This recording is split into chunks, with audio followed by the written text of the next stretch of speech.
by the UNESCO and the International Council for Philosophy and Human Sciences, and coordinated by the Council for Humanities Center and Institute University of in Madison. And as I told you that Professor Mogapatra is also a well-known Indian poet, and he has authored 5 books on poetry and has translated 2 volumes of Pamela Neruda's poetry into Odia, and his latest volume of poetry in Odia, and which is called Varshabadara, is a meditation on rain, on nature, was published in July 2021. And let me introduce Professor Kamkan Zoan Kaushing, and he is in fact is my academic friend. He is my junior in CPS, and he is currently heading the Department of Political Science, University of Hyderabad. And before joining Hyderabad Central University, he also taught the political science at Department of Political Science, Banaras Hindu University. His areas of interest include asymmetric federalism in Northeast India, ethnicity autonomy, and territorial management of ethnic conflicts in Northeast India. And not only an academic scholar, he also is popular. He's a popular writer, especially his writing on the issues of Northeast in national and regional newspapers. And he often appear in the national and local TV channels on any discussions on Northeast issues. And his most important, as I told you that, his most important work is on the asymmetric federalism. In fact, I was surprised when I was in fact keenly watching Zon.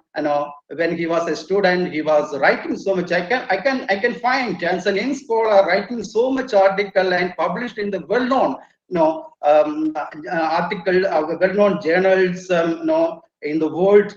And I can find that there is a richness of the data in his publications. And one of the recent articles which I come across is that the border conflict between Assam and Mizoram, and where I can find that, which was published both in the Hindu newspaper and in the Indian Express, where I can find that there is a rich empirical data on Mizoram and Assam on these issues. And with these words, I now invite Professor Ujjwal Kumar Singh for chairing this section and conducting other business. Thank you. Thank you so much, Biju. And thanks to Professor Narendra Kumar and faculty of CPS for giving me this huge opportunity. And many congratulations to CPS. It's a session on institutions, and what we're getting is an institution which is vibrant, and I must say which is brave. CPS has been brave. That's what we've seen, and all those who are no longer teaching, sometimes when you see their writings in newspapers and blogs and things like this, they have really taken up the challenge and committed to institutions. So many congratulations and many best wishes to CPS. So we have 3 eminent panelists over here, very well known. See, I have concerns when we talk of institutions. So there were so many sessions over here. This is last session, and then there'll be valedictory. And I'm talking about larger political science, not the CPAs. I think it's one area, political institutions, which sort of neglected dimension of political science, even though it's critical to political science, because if we have large number of studies, whether it's processes, movements, civil society, and other, the building block comes to the institutions. Saw sometime back an article by Myron Wiener, 1976, India's new political institutions.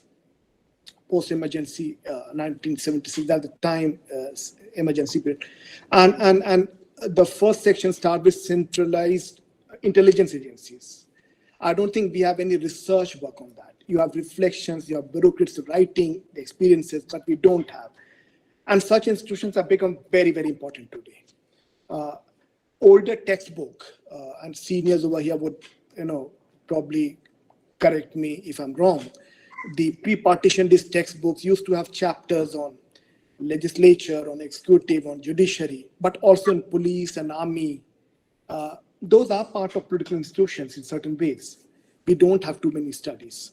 And these are absolutely important questions because there is a concern around that institutions, political institutions, are not performing to the best of the capacity. You may have occasions, some judgment coming up, a certain legislation being rolled back or been brought in.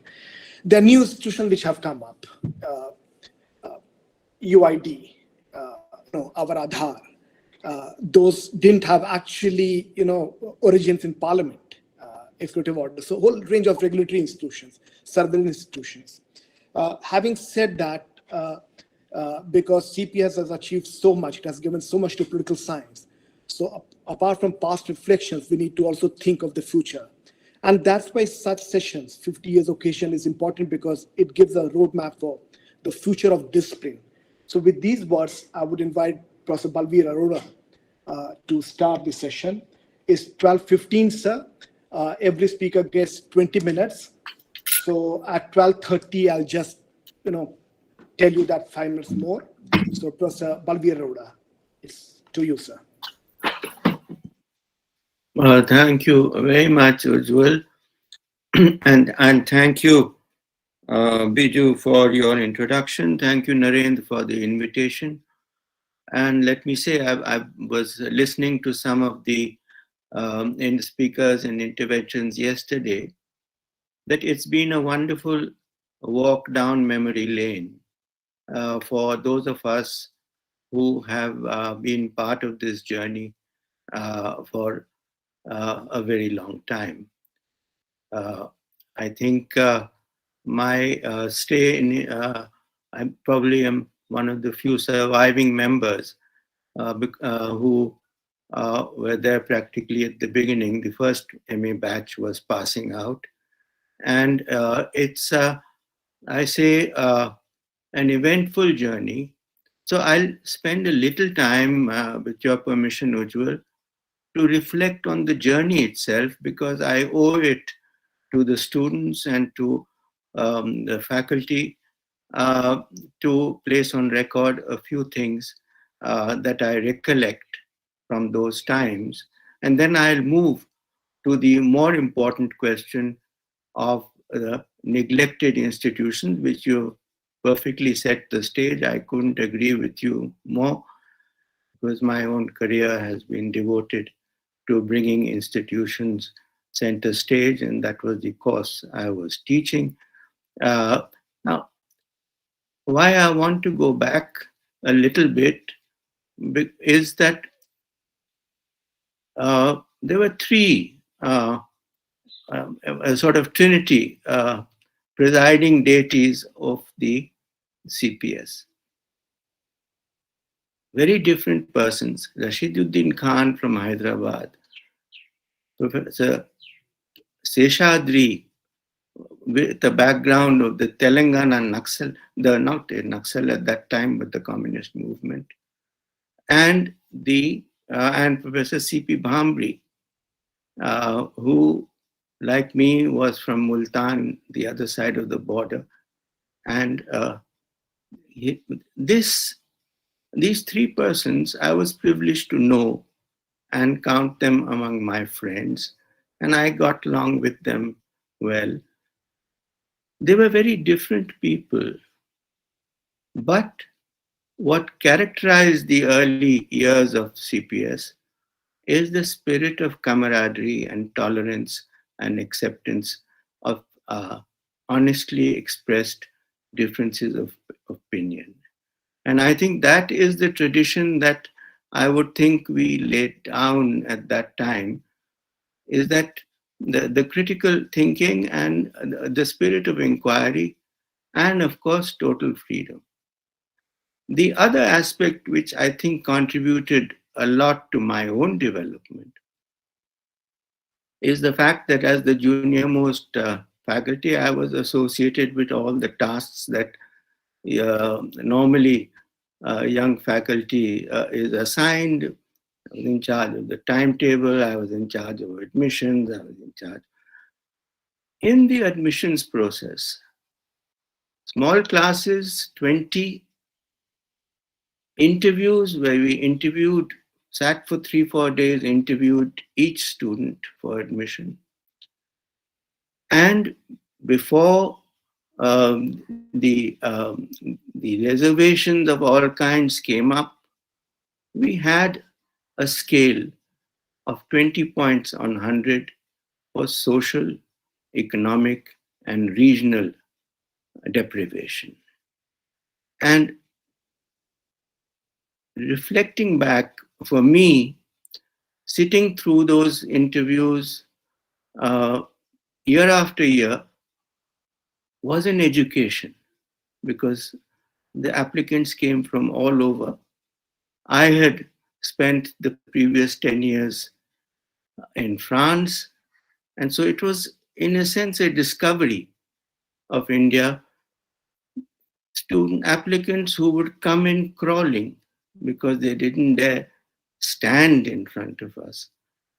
The satisfaction of seeing them walking out 2 years later with their head high was, I think, these are the intangibles and of satisfaction of having taught in CPS. I wanted to say this because I was for 38 years in the CPS. For the last 11 years, I've been at this Center for Multi-Level Federalism in the Institute of Social Sciences.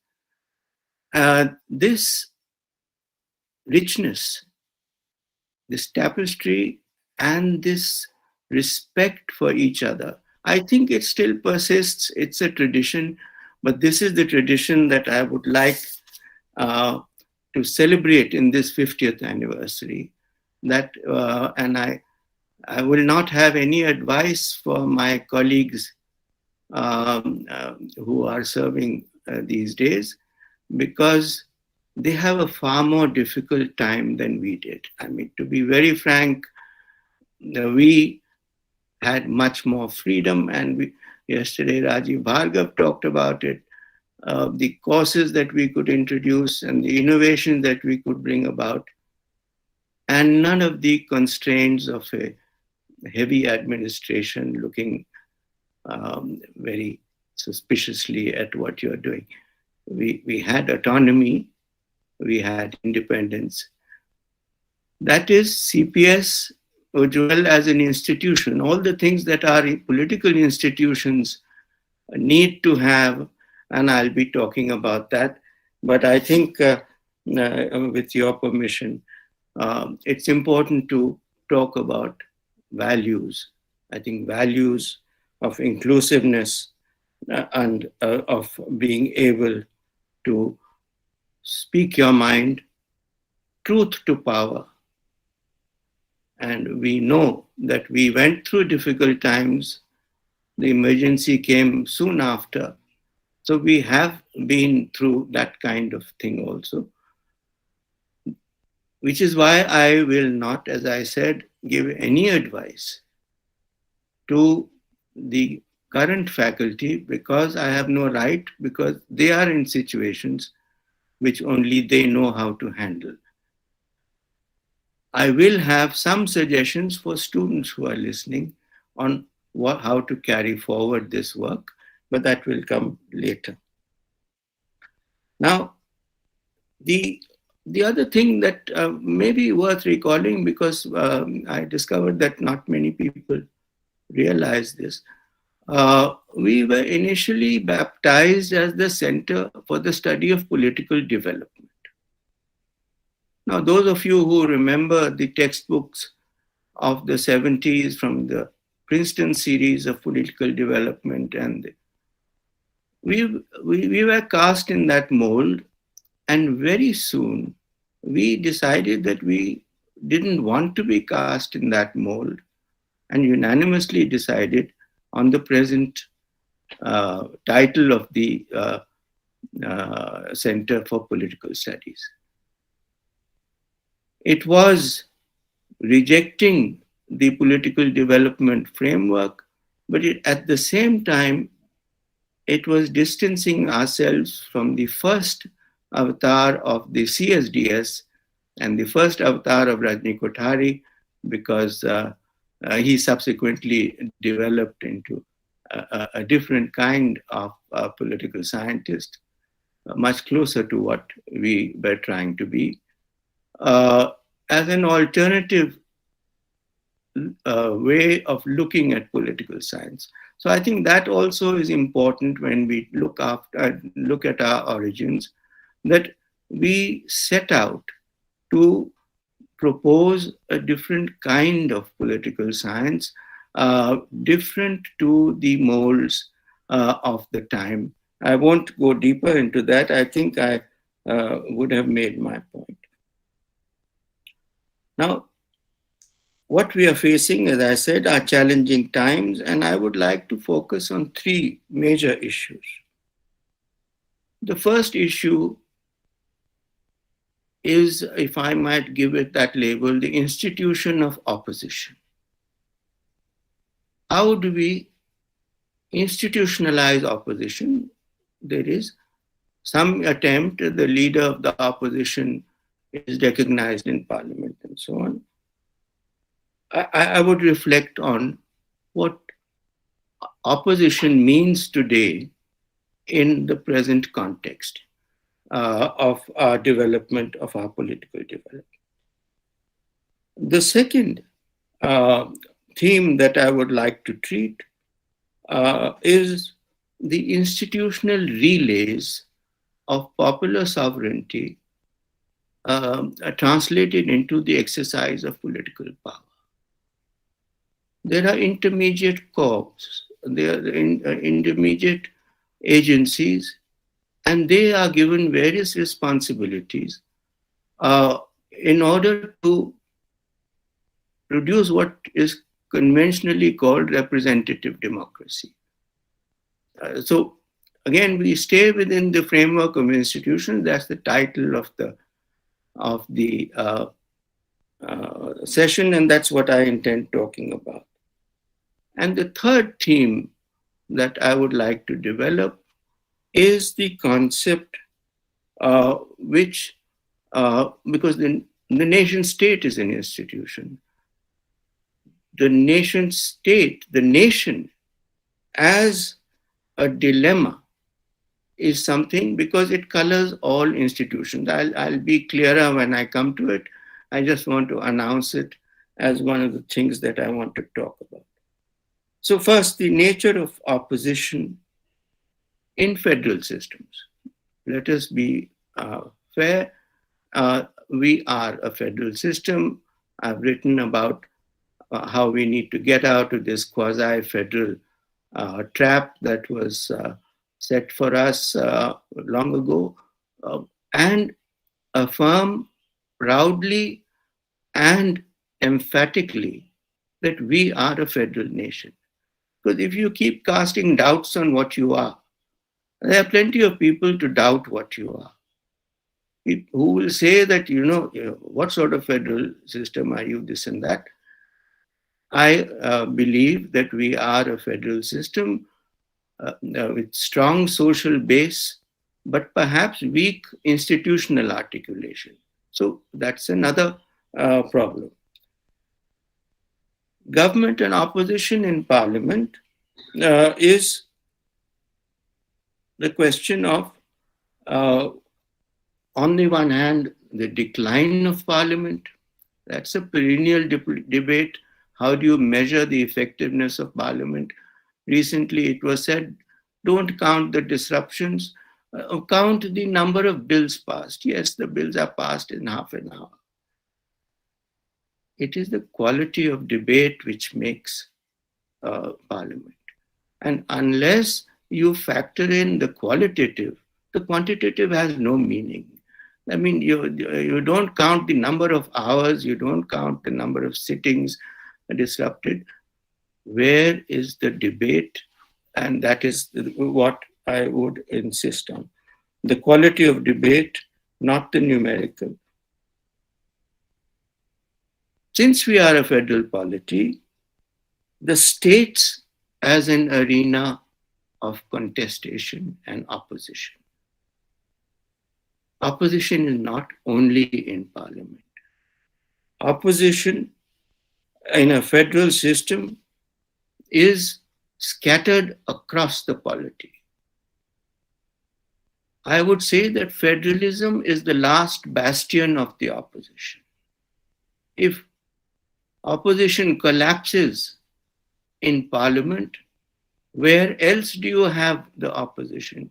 You have it in the states, you have it in the regions, and therefore it is, as long as you have federalism and you have opposition somewhere in the polity, you have an opposition. If today there is a summit on democracy and President Biden is including India among the opposition, the democracies which have not yet slid into autocracy, I would submit that it's in large part because democracy is thriving in many of the states, even if it is under threat at the center, and therefore or in the hinterland of majoritarianism. So that is the second point that I wanted to. Professor, what are 5 minutes more? Okay. 5 minutes more. Okay. Thank you. So I'll be brief because I had announced 3 things. The nature of the state, beyond the state government distinction, I don't want to deal with that. And then, as I said, islands of democracy. Let me come straight to the second point of institutional erosion and democratic regression.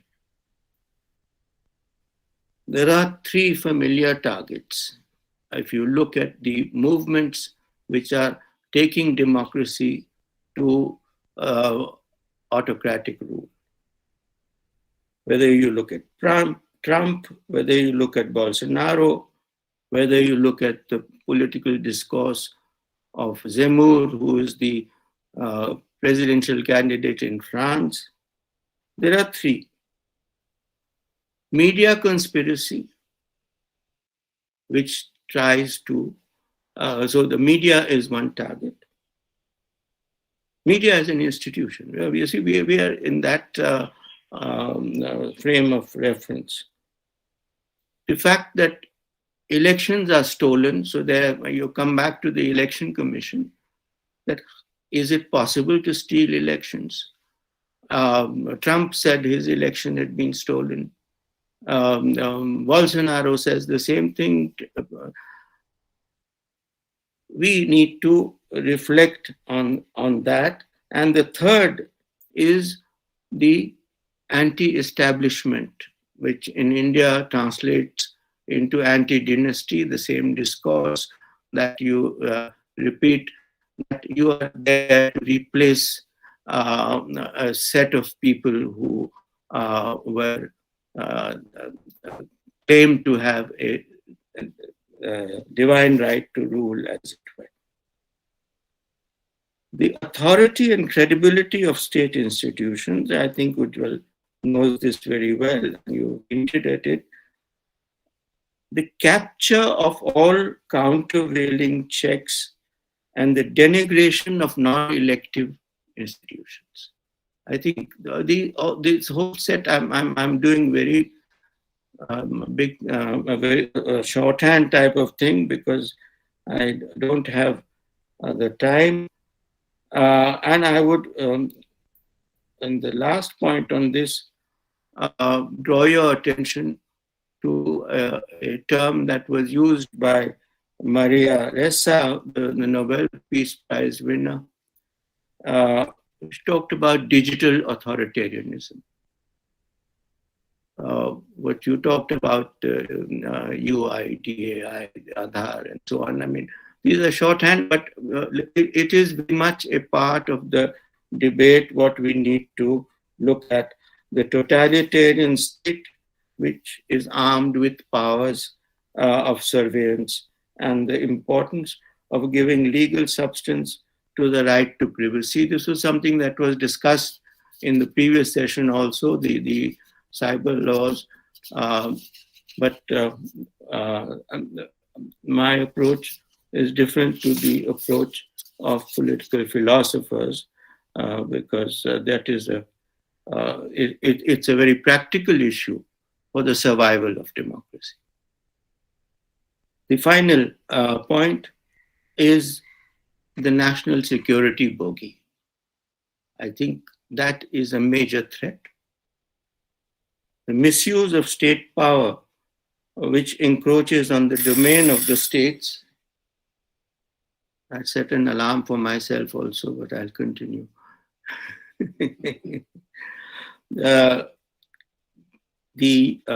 For example, the extension of the BSF jurisdiction within states, the encroachment on the domain of states, the misuse of the FSPA. That is something that we need to look at. But overall, the obsession with unity through uniformity, I think that is the problem. What is the nation we want? What is the nation? Is it based on tolerance, diversity, religious tolerance? Or is it this one-size-fits-all unity with uniformity, which is crushing political spaces that legitimately have every right to exist? The other point here, because then you have the one nation, one vote, would be a disaster from all points of view. The simultaneous elections would violate federal principles as well as the basic structure. This is something that we need to keep in mind. So I'll conclude because I have 3 minutes more. No, actually it's over, but you can have a minute or two, sure. Okay. Yeah. So I draw because this is what I had promised that I would do for the students. I'll flag 3 issues. The key issue is a stronger center the answer to our problems? Let us ask that question. A stronger center with weak states? There wasn't a formulation earlier, Ramakrishna Hegde. Strong center, strong states. But do we need a stronger center today than what it is? I think that question needs to be asked. And the strength of the center is in many areas that is to be explored. For future research, fiscal federalism, the GST Council, water federalism, I would flag in the context of the global climate change and the mounting waters and the unseasonal rains and flooding and the dam bill that has just been passed by Parliament, and green federalism in the context of COP26 as to how are we going to achieve the goals that we have laid down and promised unless we have a vertical, horizontal federalism mechanism which would draw the states in. And so I think I'll bring in the other points later. I want to respect your authorities, Ujjwal. Thank you. Not authority, comradeship, but thank you so much. And you also set the agenda for future research. Now we have Professor Vishnu Mahapatra. I've known him as a mentor and he's a very tough taskmaster. So, Professor Mahapatra. Thank you, Ujjwal. Thank you for your kind words. And Biju, I very fondly remember you in my class, Professor Balbir Arora, my esteemed colleague at CPS. And I'm really grateful and thank Narinder and the faculty of CPS for inviting me, which is an extraordinary historic occasion for all of us. And like all, this is also in some sense will contribute towards, as Balbir said, about reflection on an institution, because CPS is an institution, JNU is an institution. So this is in some sense a reflection on institution. And in that specific reflection, I would like to submit in the beginning that there is some reflection on our discipline. We are yet to create an archive for our discipline. We still haven't created a historical narrative of our own discipline in India. I may be wrong. We have some reports here and there. India is a huge country. Politics has been taught historically in different ways. Just to take one example, that although in the first report that Professor Radhakrishnan produced on the higher education talks about political science, but you could see that political science emerged and acquired a kind of academic disciplinary status, emerging from three disciplines or connected to three disciplines, let's say. One is law, another one is economics or political economy, and another one is history. So there's a whole archives that you have to produce. I hope that there'll be some work in this area, because after all, there are many old faculty, old colleagues are present. Some are already are gone. So I think it's important to create both an oral and other archives about history of our discipline. My own connection with CPS, I must say that, look, I was almost coming to join CPS as a student. In 1979, I was a student. I took admission in the University of Delhi in Hindu College. And certainly for some personal reasons, I remember coming to the interview. I was selected for MA CPS. And I remember Professor Kabiraj very distinctly in the interview and stuff like that. And I didn't join CPS in that year. I remained in the University of Delhi and so on. Second, I came, after I completed my master's in the University of Delhi, I came to Center for Political Studies as a student of MPhil. And I remained, that's the period of 1980s. And I had Professor Balbir Arora, Professor Joy Hassan, Professor Bambri, Professor Sesadri, Professor Rajiv, all were my teachers, and Professor Jha were my teachers, Professor Sunire. And then I returned in 1990s to teach at CPS. So there's kind of the two periods at least I can say, 80s and 90s. And every discipline, as we can see, is an artifact. A sub-discipline is also an artifact.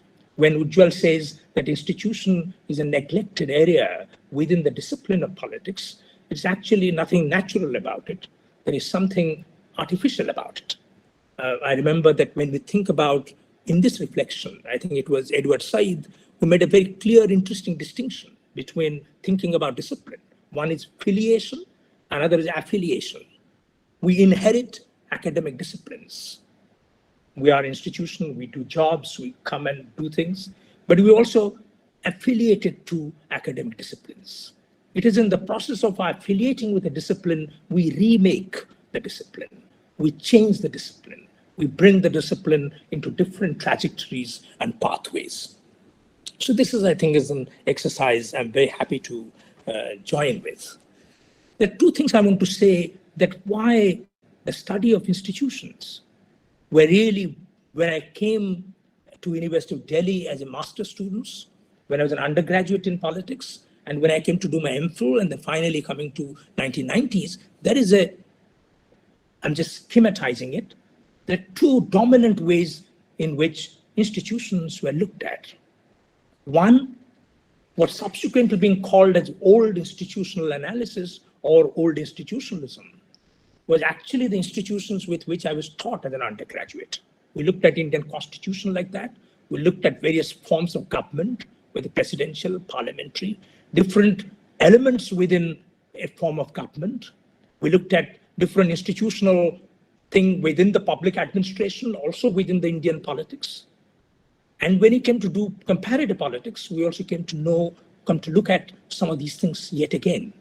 But predominantly, which is also in many other places, this kind of way of looking at institutions was formal. It was predominantly juridical. It was to some extent structural, but it was, if I were to put it very strongly, it was actually deeply juridical in the sense that we knew everything about what a parliamentary form of government should be, or what constitution actually provides us in letter. But that didn't focus a lot on the practices of it. And the stories were largely formalistic. So this way of doing institution is what I did. This is what I was taught. The books are largely focusing on this way of looking at institutions. What the institutions are all about. How were they caught up in this? How were they created? What are the laws which are sustaining them? And stuff like that. What are their functions? What do the functionaries do? And things like that. That's one.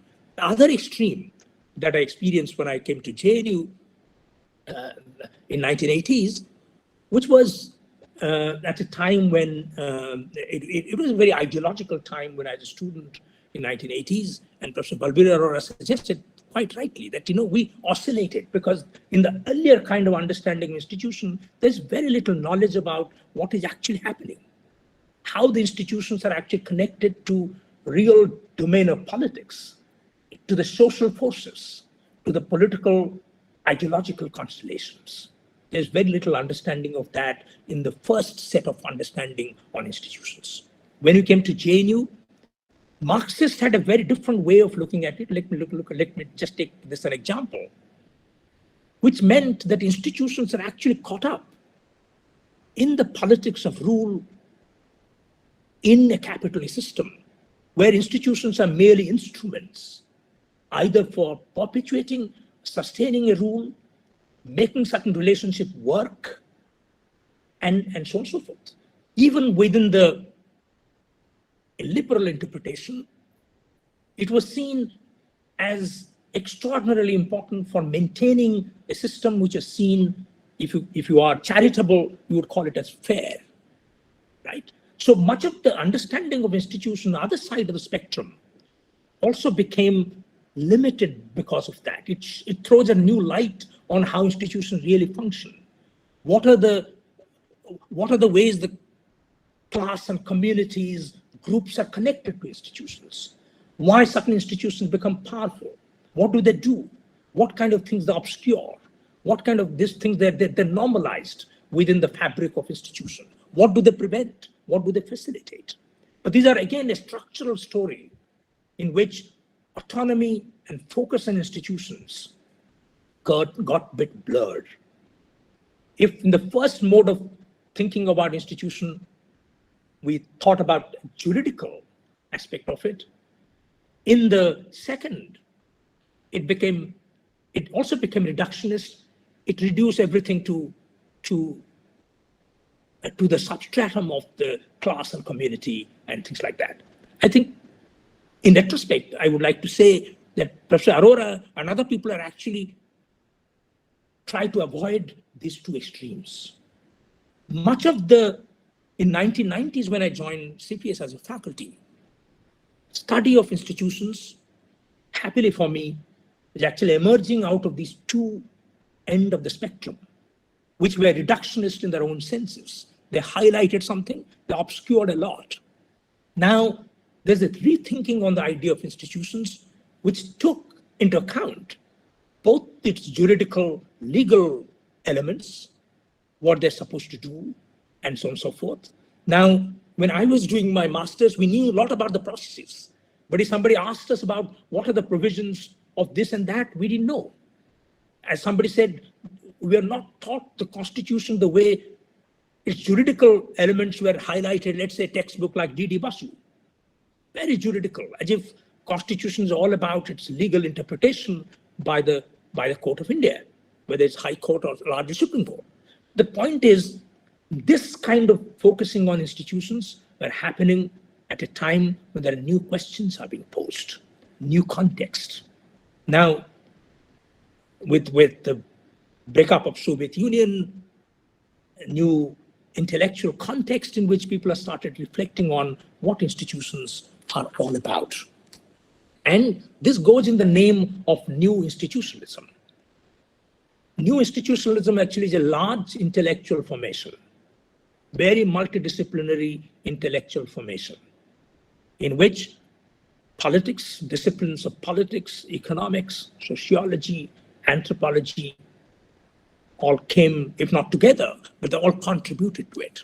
Because everybody was finding, for different reasons, the value of institution and asking this question that why institutions are either not there or not functioning, or what is the new regime of institutions emerging in different societies.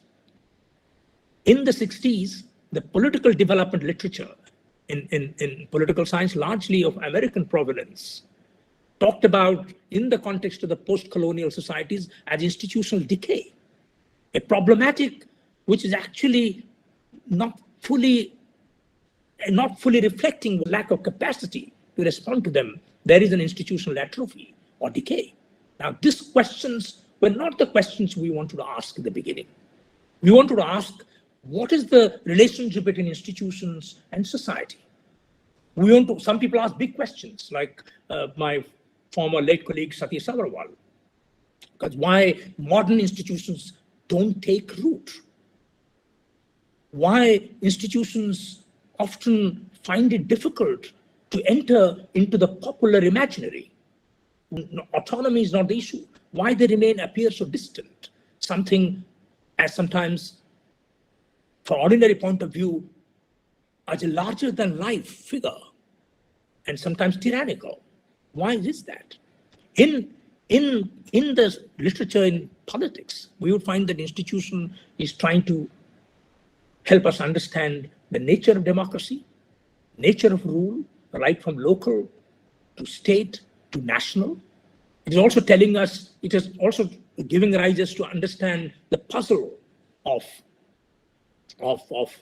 Indian democracy, that why the institutional fabric, why institutions are not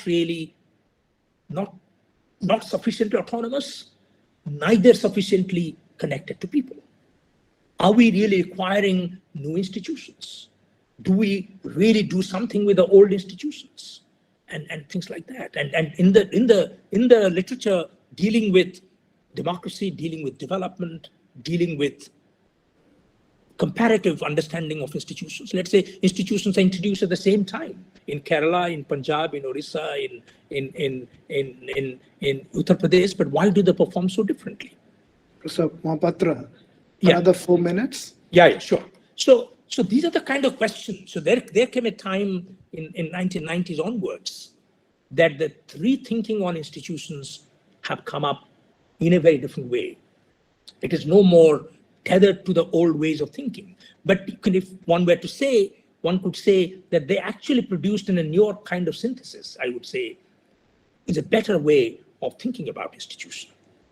Less reductionist, more political, critical, without compromising with its formal characteristics, its legal foundations, where they're located, how they come into being, and such like.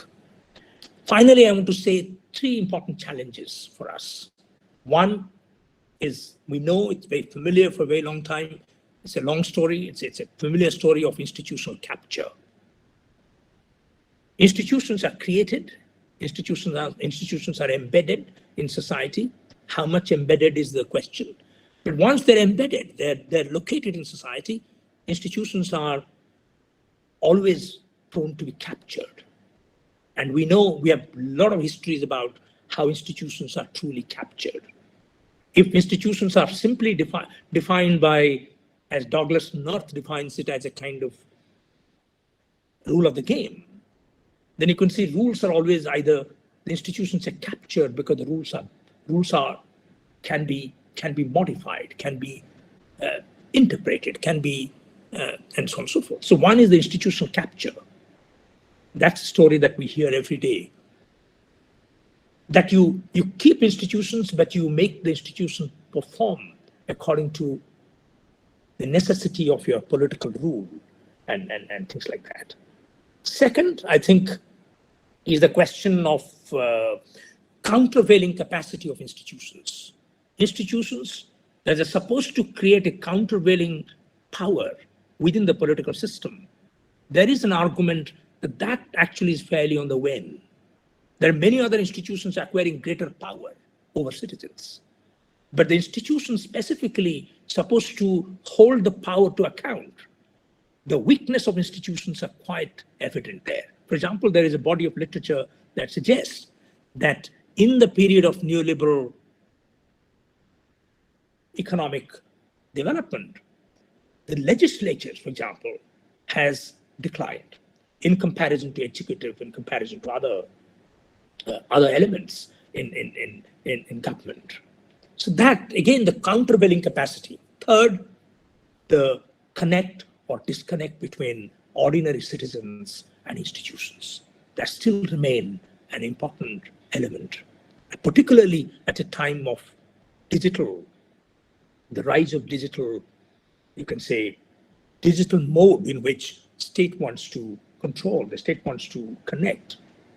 How much of it is changing the relationship between citizens and institutions? And this is where I think a lot of work, some work has been done. People are constantly, because this is a dynamic, fluid field. There is no reality which is out there that you can go and see and say, this is how it is.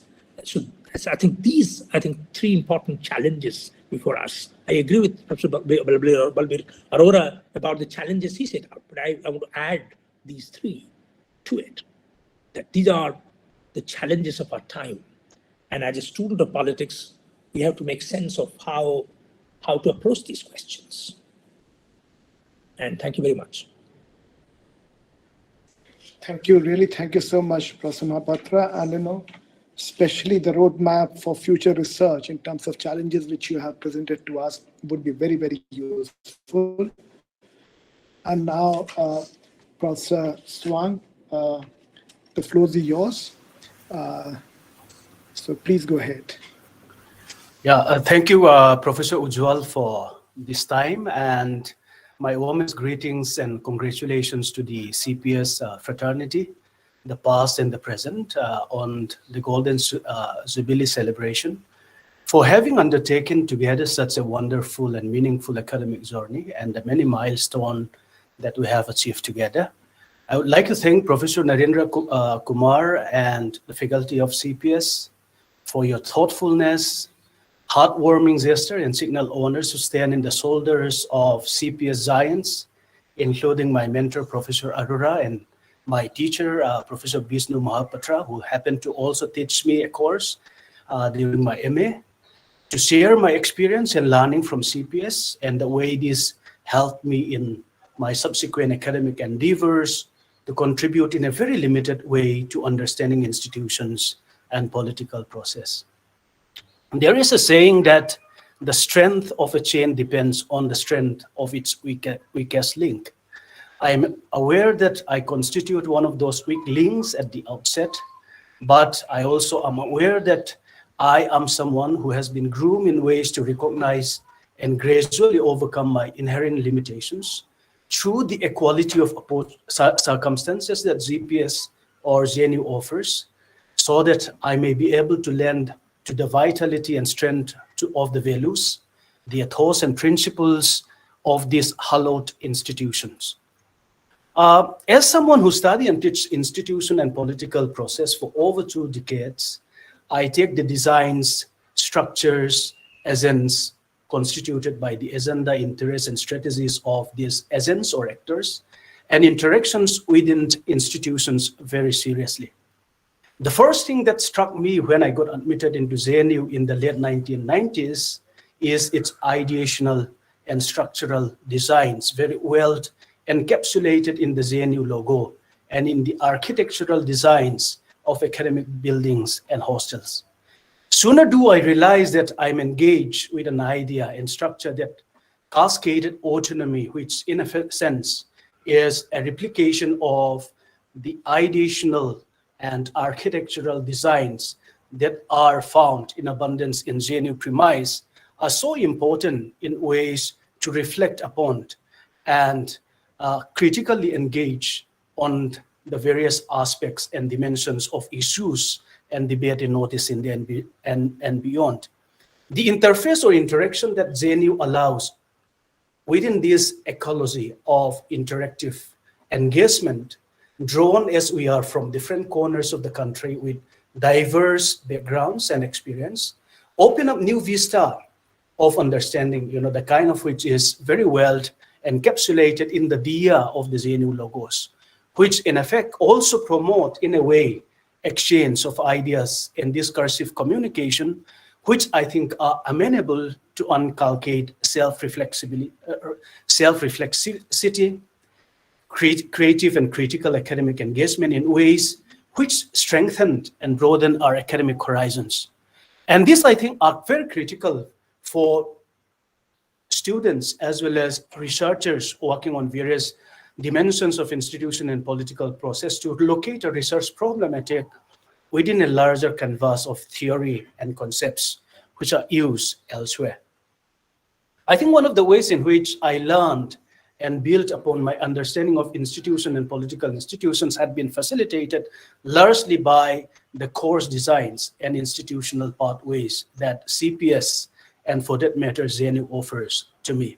The choice-based credit system, for example, which is a very creative and which was considered to be very revolutionary in the way in which we structure our course curriculum and pedagogical structure in ZNU is in effect something which is now being let on upon by the current regime with its emphasis on new education policy, which also allows us to shift our economic orientation and interest from one center to another center, which in a way also help us, broaden our intellectual canvas in ways which inculcate the spirit of self-reflexivity that I, in effect, outlined before. And the MA field trip, which is a component of the MA course curricula in ZNU, in fact, opened up for the first time for me and for many cohorts in the Center for Political Science or in the political studies to undertake real-time field studies, which in a way also train us to sharpen the methodological as well as theoretical tools that we are equipped and trained in the Center for Political Studies. And the library system, of course, is another institutional pathways which in effect enable us to easily crisscross, the capacious or resourceful study materials are available not only in ZNU libraries, but in Teen Murti, but in IDSA or in Indo-Sastri, American Center, Max Muller, and National Archives of India. And because of this interactive engagement and the ability to seamlessly traverse across, these resource centers, enable us to think about certain key concepts, theories, or particular frameworks, which in effect are very useful in reflecting upon and thinking through the research problematic that we work with.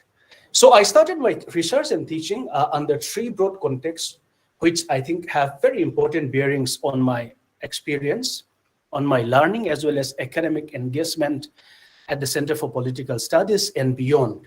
And this is, I think, very important for me because I must be one of the few exceptions who in effect straddle both research and concurrently doing undertaking teaching at Banaras Hindu University. So one of the important broad contexts in which I engage seriously into research and also in teaching political institution and political process, in effect, is the durable disorder back home in Manipur from where I come from.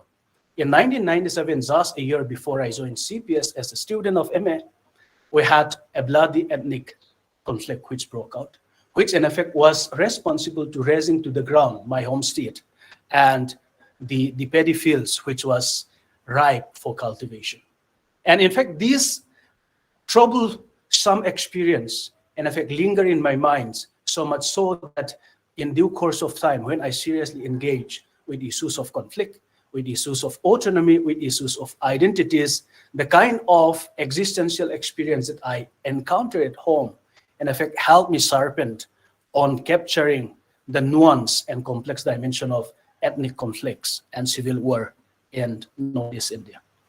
The second important background context, which in effect also play a very important part in shaping my ideational or foundational premise around my academic orientation and engagement in the future, are a set of institutional transformation, which in effect continue to have overarching influence on the way I think and engage with issues of identities, autonomy, patriotism, and for that matter, the issue of politics of accommodation in Northeast India.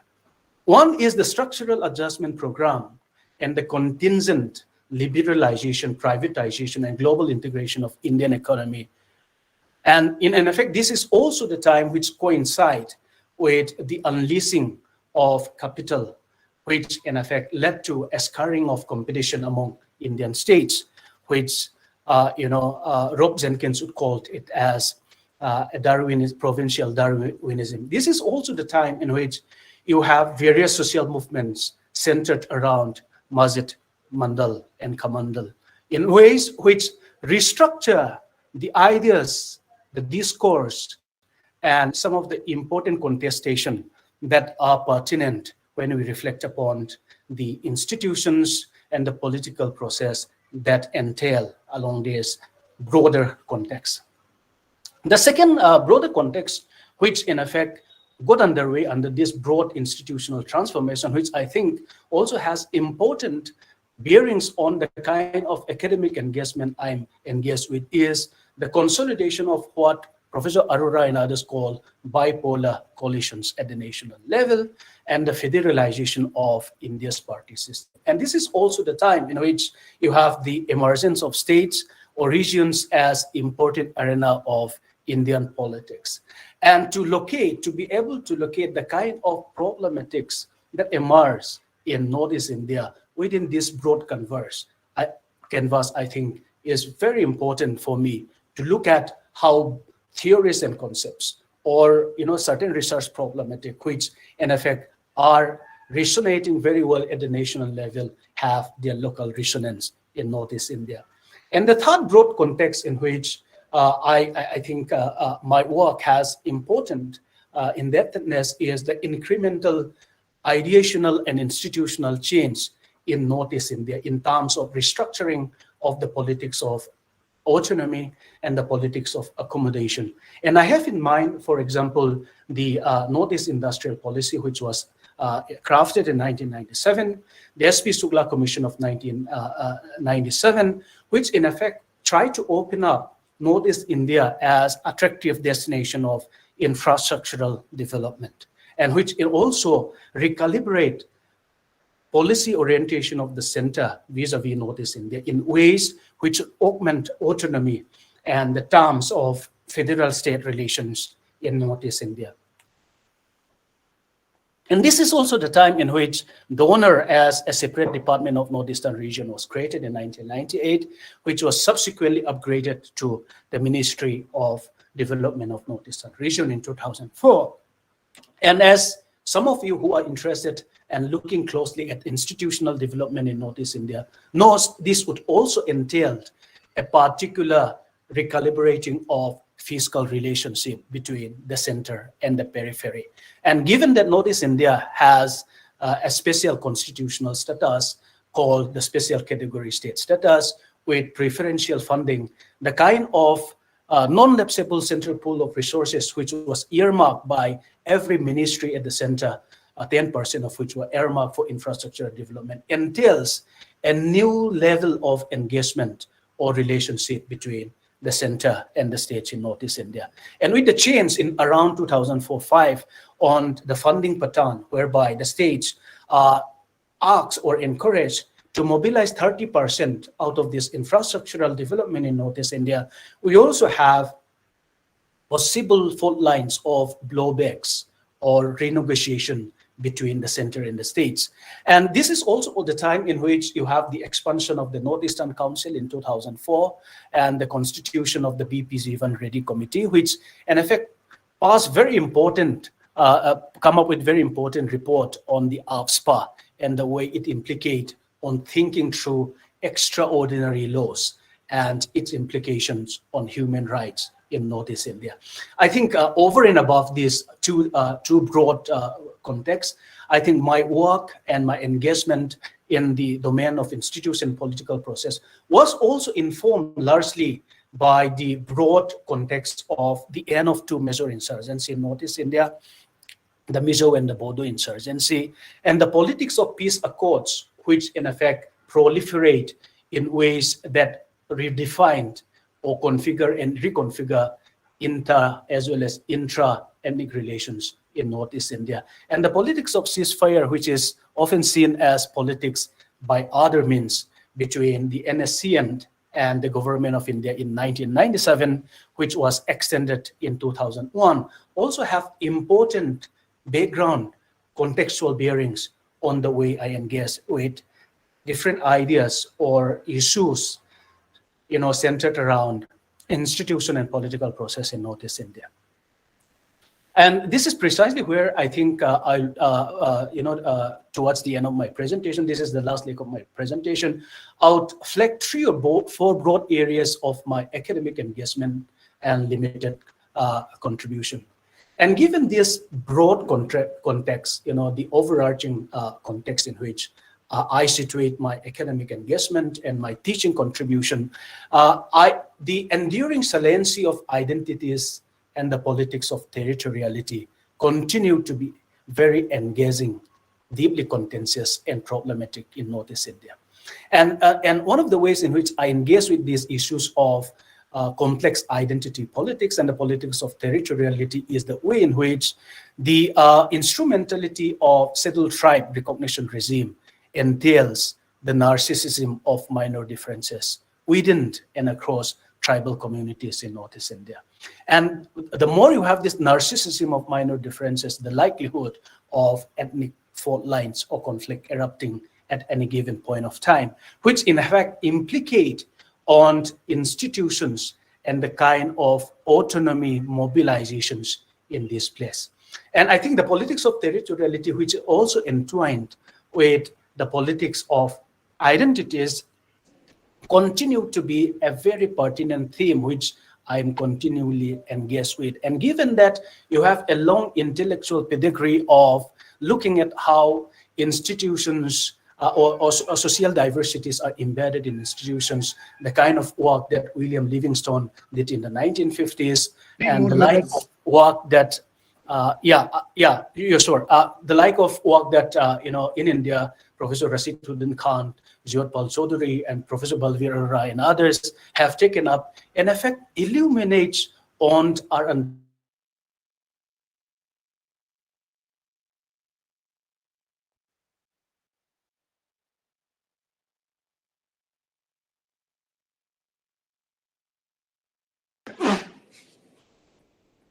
Have we lost Professor Suhan? I think I'm unable to hear his voice. No. You're right.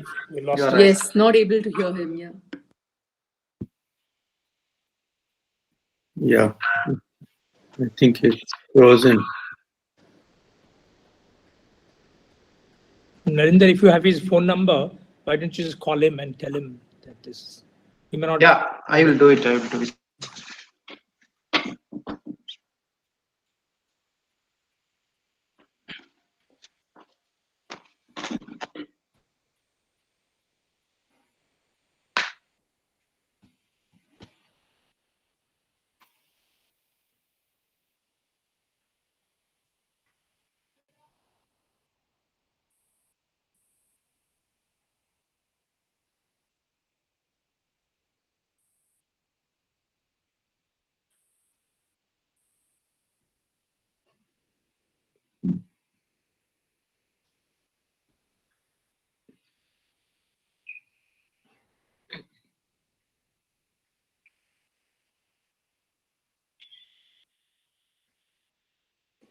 I think we should go ahead because Professor Swan was virtually closing his, argument, and what we heard from him was primarily he located himself and his understanding and of institutions and placed himself and his entire gamut of work in terms of the developments taking place in Northeast and what CPS contributed, and the new areas which he was looking at, politics of territoriality and others.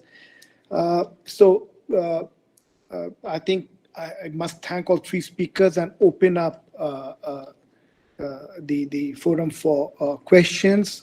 I have, Vishnu, have an anxiety. Before I joined this session, I misplaced my specs, and immediately I thought, how will I join this session?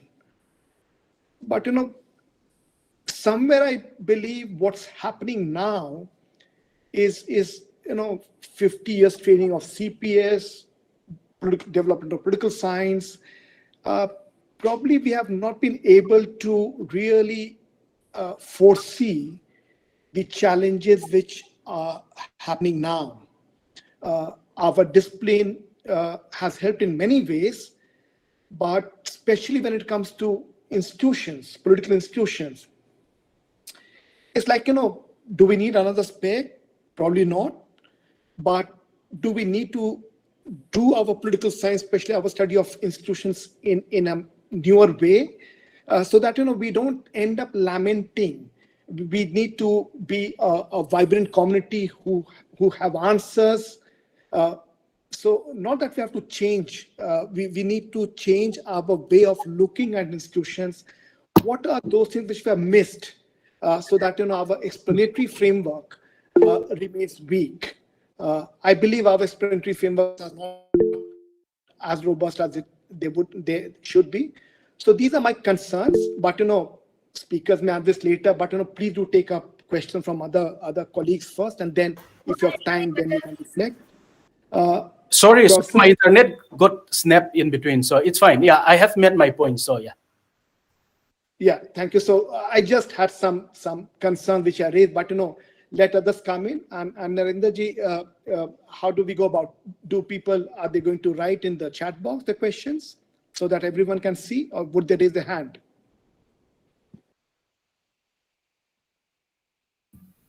Unmute, Narendra.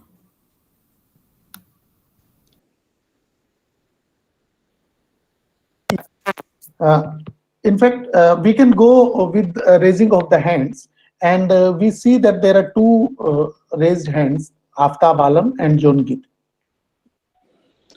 Okay, so Aftab and John Gwitty will go one, and then you have two more hands.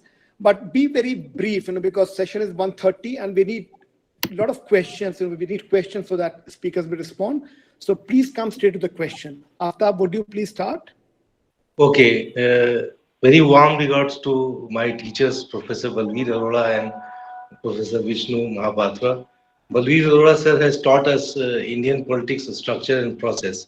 So it's a very brief question to sir, Professor Balveer Arora, that to what extent the conceptions of originalism and living constitutionalism and transformationalism to understand the Indian constitution, or to capture the essence and nature of Indian constitution, is valid, or are there any alternative ways to look at the constitution? Because we are talking about the institutions, but institutions originate and take shape in the context of the text, that is the Indian constitution. Thank you. Great. So John Gwitty. Can you all hear me? Am I audible? Yeah, Yes, very please. much. All right. Hi, my name is John Thangalsan Guite. I'm a research scholar with the Center for International Politics and Disarmament, CPOT, in SIS. As you already know, international relations is a branch of political science. So my question to, the entire panelists, not specifically to Professor Khamgan Swan, is that I was working with the National Human Rights Commission. So my thesis deals with human security. So Bertrand Ramcharan's book, Human Rights and Human Security. It's a groundbreaking work related to human rights and how human security is an indivisible component of human rights. Right. So both of them being related. So how much of thought and focus does CPS as a center and even as a different political thought encompass the issue of human security and human rights? As you already know, there's a lot of human rights violation in India taking place right now. The issue of Nagaland right now, just recently. So IR in political science is indivisible. So human security and human rights and national security itself is one component. I see it as one family. So how much does CPS have that particular thought? So that's my question to all of you. Thank you. Thank you so much. Are there other hands up? I don't see any other hand. Vikas, is that your hand up? Ujjwal, there are other hands. There are Amir and Vikas Tripathi. There are two more hands. So Vikas and then Amir. Thank you so much, and it's really been like attending MA classes once again. Really grateful to all the speakers for presenting so well. And it's I just wanted to speak on locating institutions. Like yesterday also Professor Sudha Pai made this concern that the study of institutions has been at margins, and today Professor Mahapatra offered some explanations as to why institutions remained at the margins, and it is only in the context of 1990s that there was a rekindling of interest in the study of institutions. But do you really see the present moment being very self-limiting in the study of institutions? And I'll give one context to it, which is that we are always very what the correct term would be, very skeptical. We are always in doubt to raise the question about decay of institutions and decline of institutions. And we are always, whenever, even I have read so many books on Parliament Election Commission, and we do not ever go in detail in dealing with the decline of institutions. Like Professor Arora, like in context of Parliament, we have three major positions. Like Professor Arora and Professor Rodrigues, they consider that in-house business has declined, but this has been a moment of great transformation. This is a moment of federalization. So we need to take into because we have to be short. So to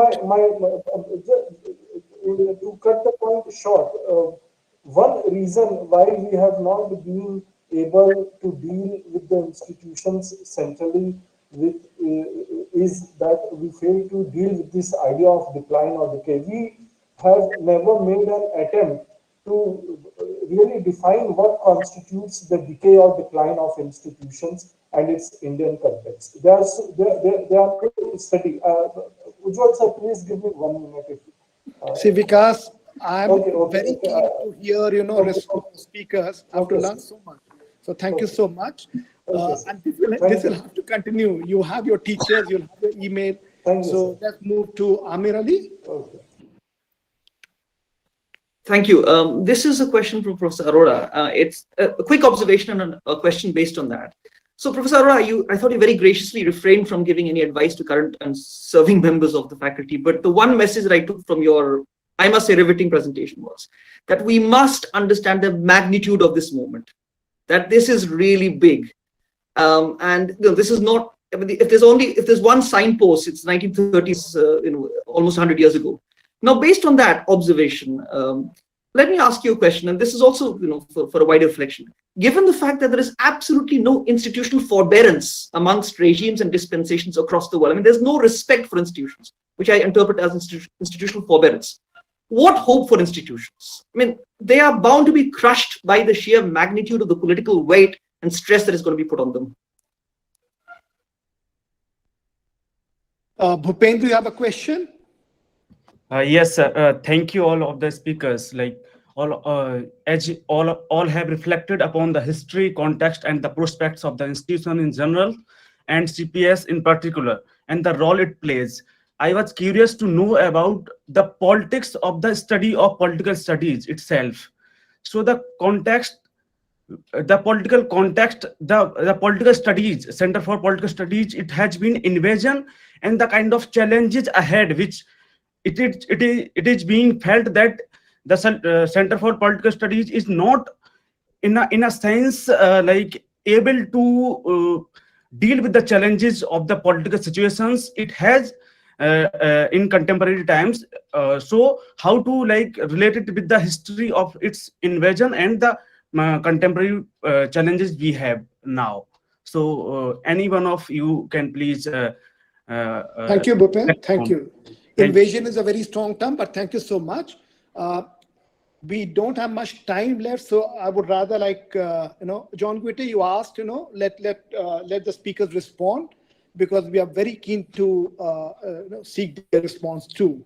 So anyone who wants to go ahead?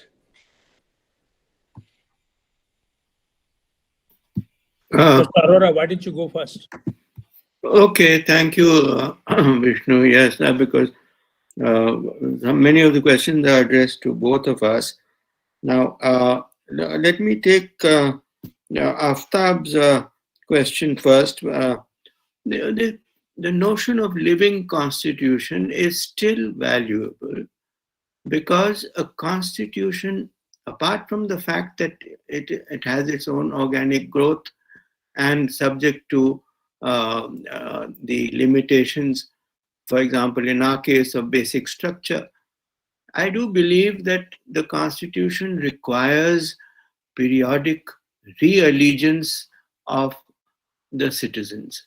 That allegiance to the Constitution needs to be renewed, that they stand by the preamble, that they stand by the basic principles, and that is something that is part of the process of the constitutional development. So I would stick with the concept of living constitution. It has many uses.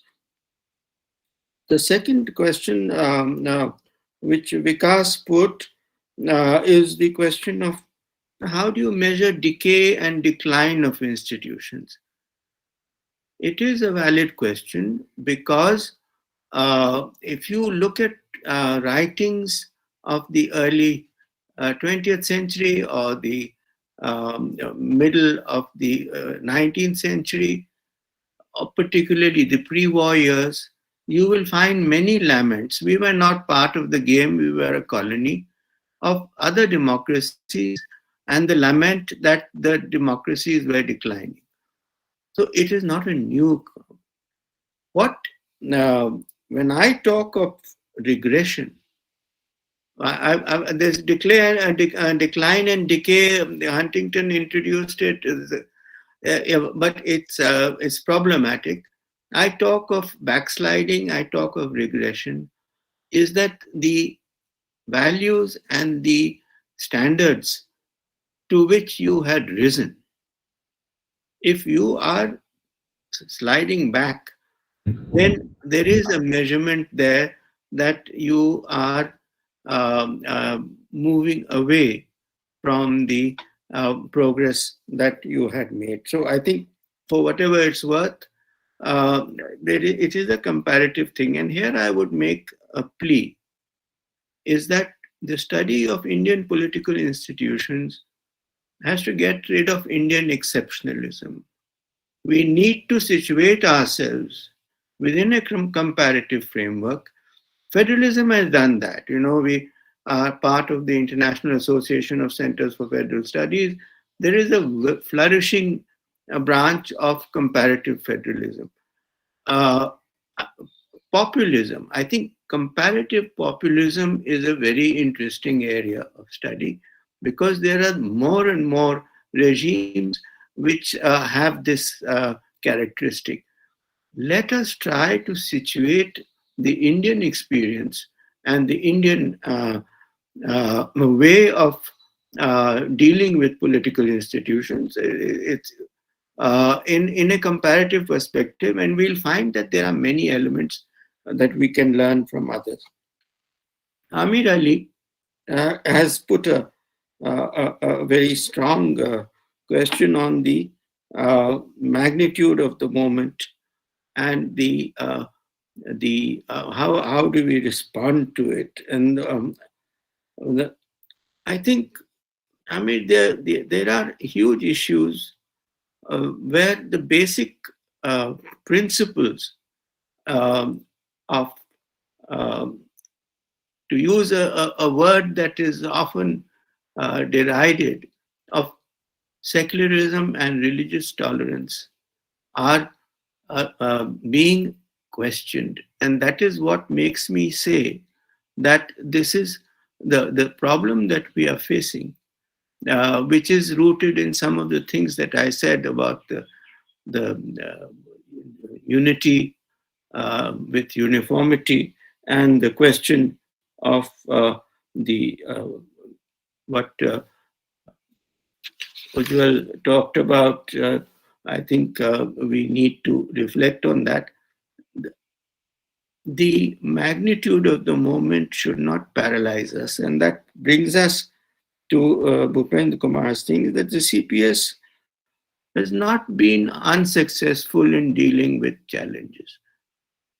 The CPS has a stellar record of grappling with the problems of its time. The most important task for scholars is to first understand and then grapple with contemporary problems. And if I don't find the CPS shying away from grappling with the problems of our times, whether it is allowed to express itself freely, whether it has I don't doubt the capacity, but I doubt sometimes the space that is required to answer some of the pressing problems of the time. That's what I would say. Thank you. Professor Mohapatra? Yeah, no, there are a lot of very interesting questions. I think the Ujjwal's point in the beginning that, that what should we do to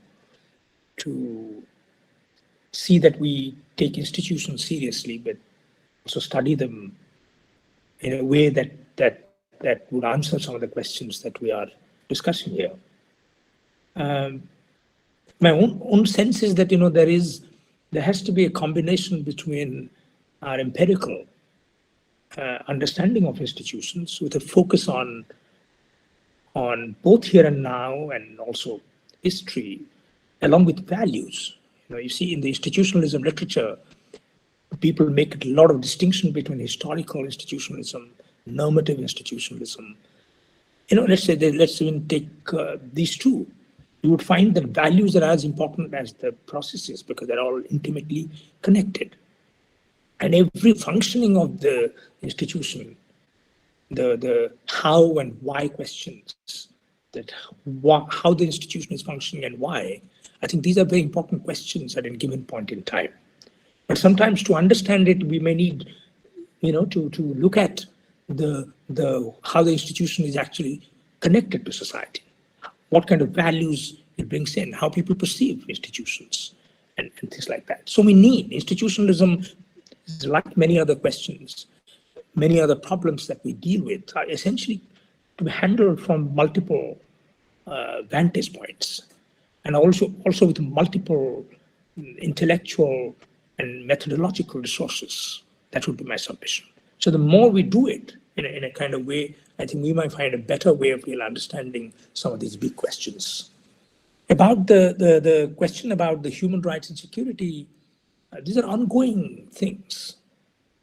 And this is where, the institutional, for example, there are quite a few studies on the National Human Rights Commission of India. And you have to really see in the institutional evaluating an institution. How do you, for example, me and my former colleague Niraja would once did a kind of this thing, but we thought that there's an internalist and an externalist account of an institution. An internalist institution account is a limiting account. It's a limited, useful, but limited account. where you only look at institutions precisely by paying attention to the promises or the what really holds that institution internally. But there are also an external dimensions to institutions. How the institution is perceived. There is, for example, in the survey, in the national sample survey that we get, and also the CSDS survey, you'll get always a battery of questions, trust questions, as you call it, how the institutions are trusted in India. And you'll find some institutions are trusted more than others. So this is a kind of ongoing question that not only the Center for Political Studies, but the larger society interested in. And it is the job of the student of politics is to figure it out how to make this evaluation, functioning of institution, understand that much better. Because these are all complex questions. How do the institutions really function and so on? I hope I'm answering your question. And the third question about decline, as Balbir said, the decline itself is sometimes defined very differently, perceived very differently. It's just like a landlord in the village says that the people in the villages have lost their how to behave because they're now replying back.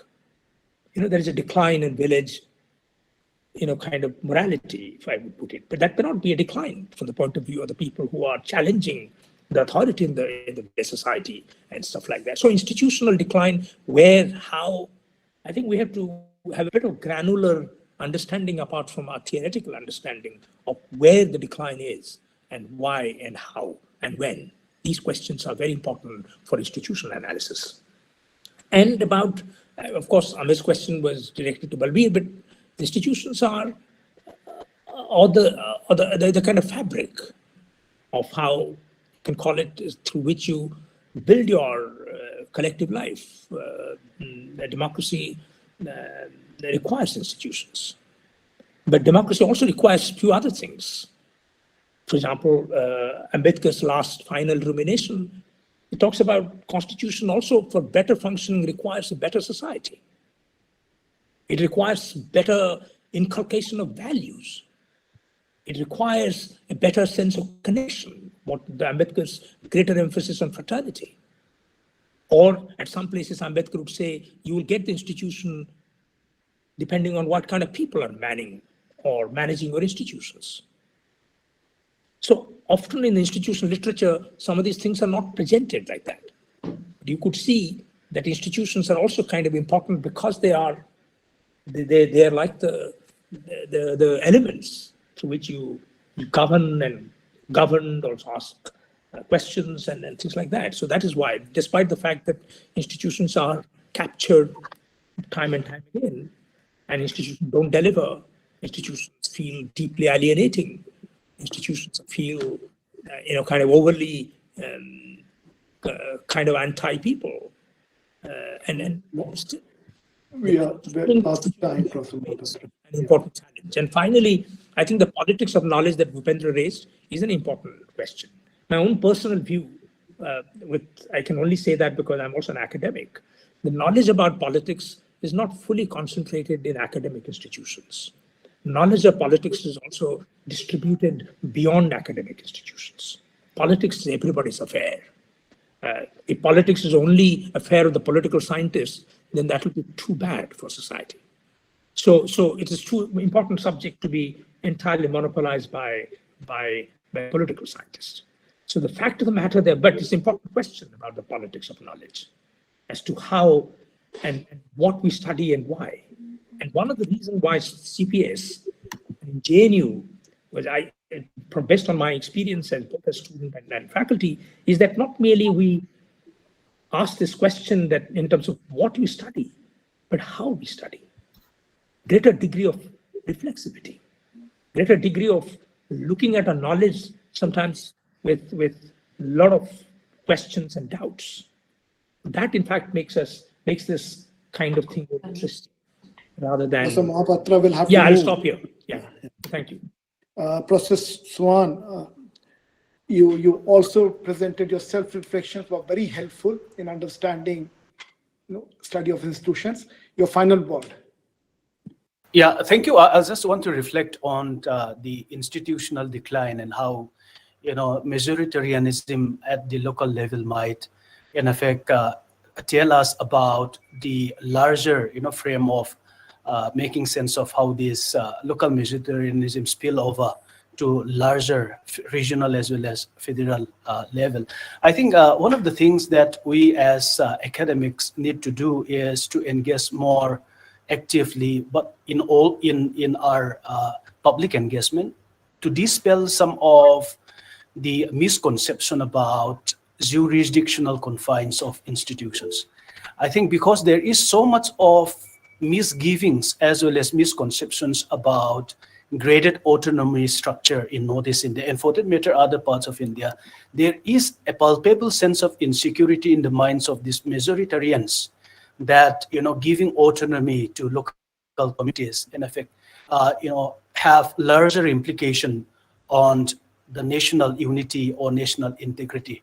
I think because these cascaded autonomy linkages are well defined, the jurisdiction of which are delimited in the constitutional provisions, I think so long as these constitutionally delimited functions and powers are devolved and actualized by local communities, I think there should not be any reason why majoritarian groups need to be so insecure or feeling unease and discomfort with the idea of cascaded autonomy. I think this is something that has not been effectively addressed in the public in discourse. And I think we have a responsibility not only as teachers, but also as researchers working on these domains, how we might manage or accommodate territorially mobilized identity groups around and across geographical space in India.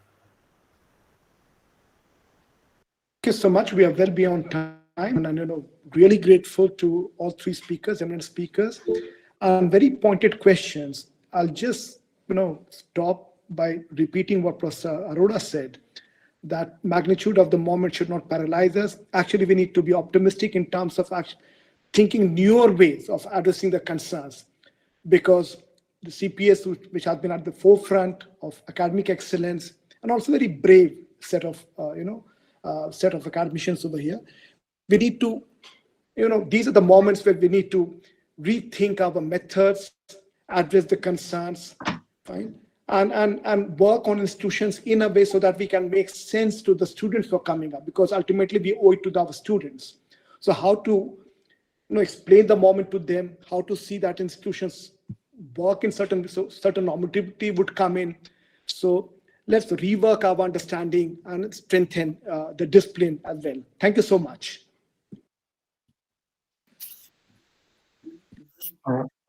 May I request Jyoti Rupa, our student, to present formal vote of thanks to the chair and the panelists, please? Thank you, sir. On behalf of CPS, I would like to thank Dr. Biju Kumar for introducing this session, the chair, Professor Ujjwal Kumar Singh, and the speakers, Professor Balveer Arora, Professor Bishnu Mahapatra, and Professor Kamkan Swan, for your valuable time and insights. We will now break for lunch. Post that, we will have a valedictory session in which we will also have a presentation of the key takeaways from this these 2 days of the event by the chairperson, Dr. Narendra Kumar. So we hope to see you at 2:30. Thank you. Thank you so much. Thank you. Bye. Thank you. Thank you. Oh, all also, of I will you. take a moment to thank the report writer, Mariam. I'm sorry I Yes. missed out of that, which is not cool. Thank you. Thank you. Thank you, everyone. Thank you. Bye. She raced through it. Thank you, Narendra. Thank you. See you, sir. Thank you very much. Thank you, sir. Swan, thank you very much. Thank you. Professor Vishnu, I hope you still remember me. Yeah, of course I remember you, except that there's little less hair. Nice to see. Where are you now, Swan? I'm in Hyderabad. Oh, very good. Excellent. Excellent. Very nice to see you. Yeah, nice to see you after a long time. Excellent. Narendra, see you. Bye-bye. Yeah, see you, sir. See you. Yeah, bye. Bye. Bye. Nice Thanks, to see you. everyone. Nice. Thanks, everyone. Thank you. Thank you, Thanks. Professor Kumar. Yeah, thanks. Welcome. Welcome, please. Yeah.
Hello, Professor Parekh. Hello, Professor Mohanty.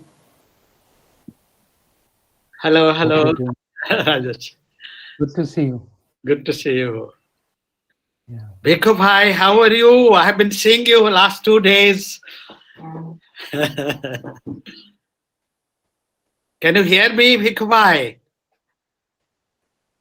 Professor Parekh, you'll have to unmute. Bhikhu, please unmute. Yeah, we can exchange a word or two before the meeting. Bhikhu Bhai, unmute.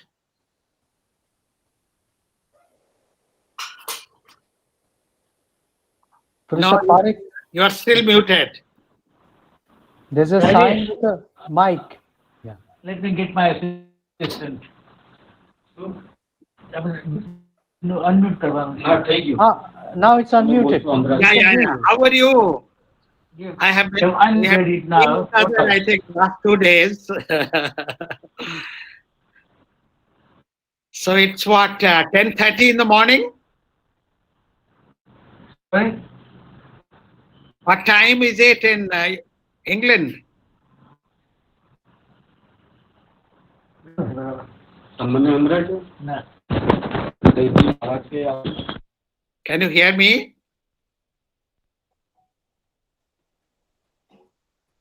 Yeah, I think you have I to. think you have to use the wire, I think. You have to use. Can you hear us, Professor Parekh? Right.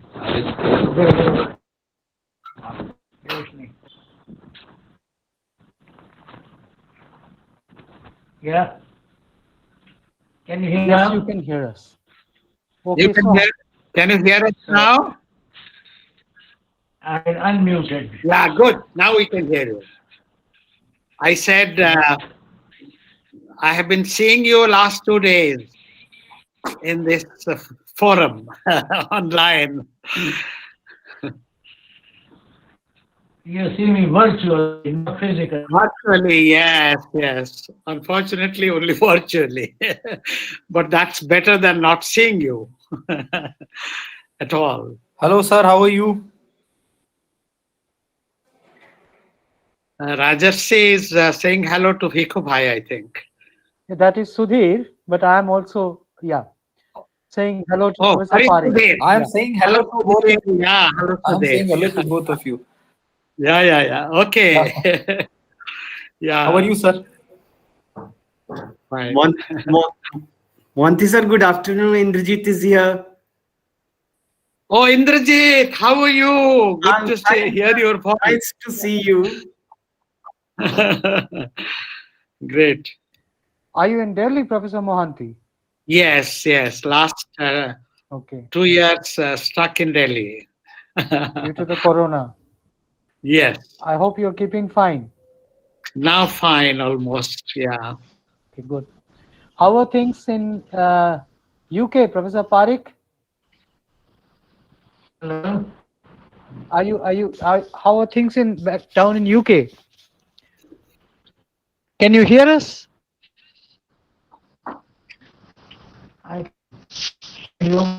Professor Parekh's screen is frozen, Rajarshi. Huh? Professor Parekh's screen is frozen. I think there is an issue with connectivity. Yeah. Can you hear us, Professor Parekh? We were able to hear you, Bhikhu, a little while ago. Now we are not able to hear you. Bhikhu Can you Bhai. now? Yes, now we can hear you. Yes. You can hear me now. Yes. So Great. keep it that way. Keep it that way. Okay. Yes, keep it that way. Yeah. Don't have to That's mute. better. Yeah. Just keep it that way. Good.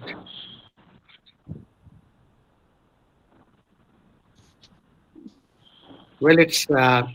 Yeah, it's 2:30. We're just waiting for, I think, let me just check if the chairperson has come in, and maybe we can wait for a couple of minutes. Are you, some of you, meeting at the center during these 2 days, or? We have been doing that, sir. Yeah.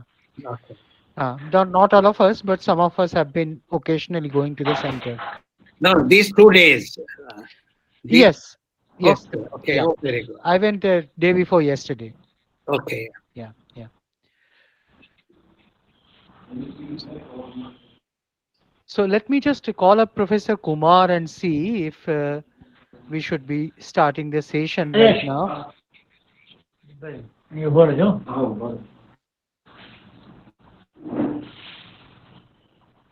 And after lunch, it is difficult to energize people. That indeed is. And I think He the last needs siesta. session continued for quite long, more than it was scheduled for. Yes, and it got cut into the lunch hour, didn't it? It did, yes. Yes. Oh, now Professor Narendra. Kumar is here. You have to unmute.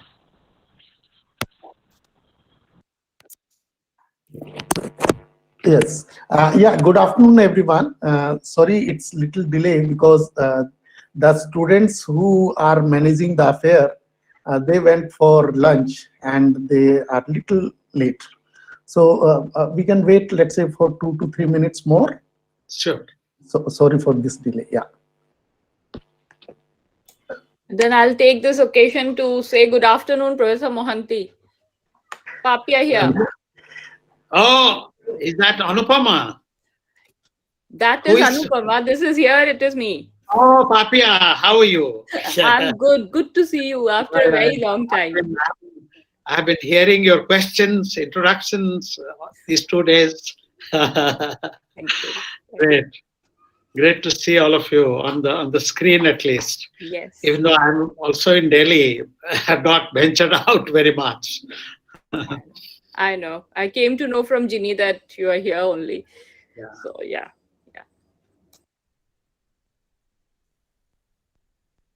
I can see Anupama. How are you, Anupama? Hello, sir. How are you? Okay.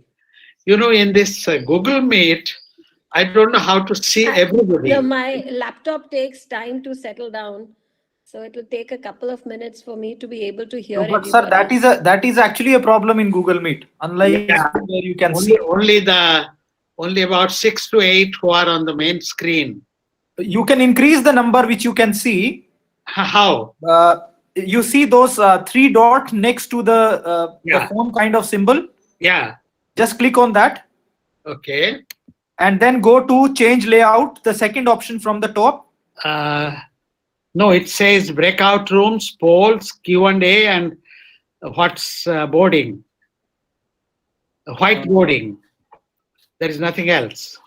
Okay. And is there a word called settings which you can see on your screen? Settings. No. Sir, it will be near this cancel button. That More is options.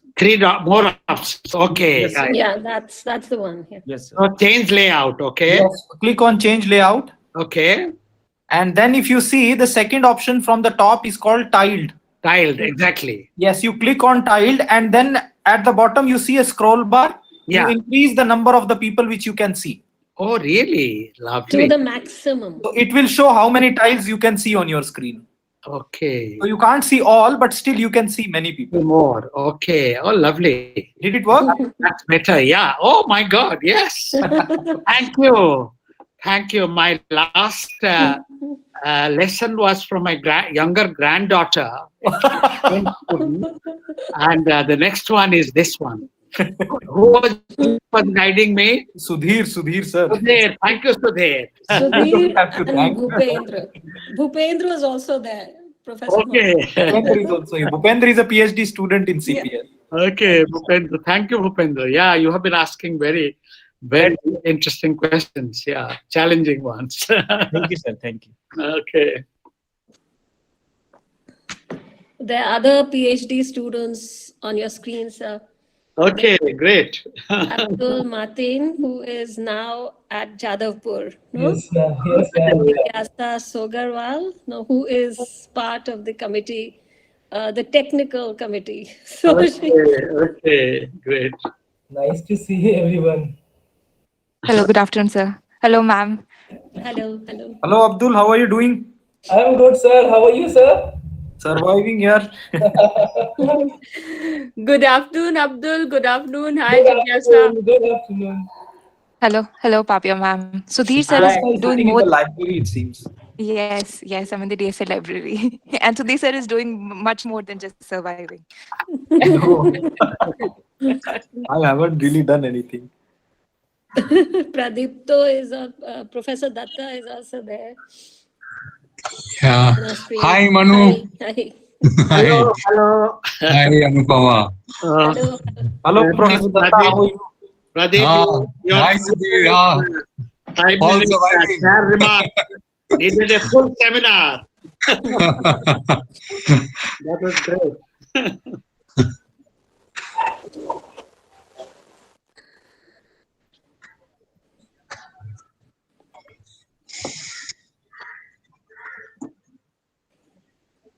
So we are ready to start when we are directed to do so. We'll And start pretty soon. Yeah. I just spoke to the chairperson. Good afternoon, Pradipda. Good Hi, to see Rajarshi. Nice to see you. Good to see you. Same here. It was lovely hearing you in the morning. Oh, yeah. It was a very good session, I thought. All three of them were so good. I think, yeah. Yeah. So we'll start in I think, couple of minutes. I'm just waiting for the chairperson to signal, and then we can start.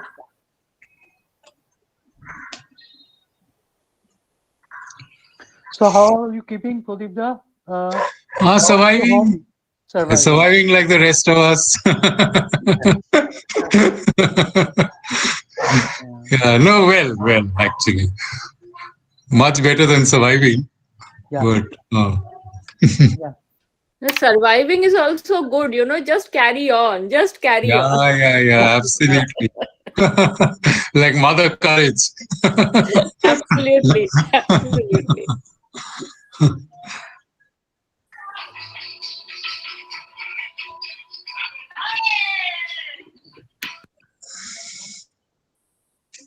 So Jigyasa, could we ask Professor Kumar if we can? Yeah.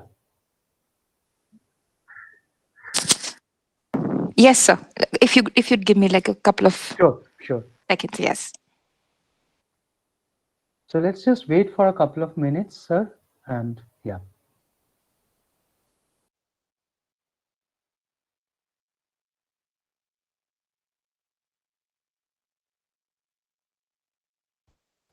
Yes, I thought that discussion on foundation and the push against foundation was going in a very interesting direction.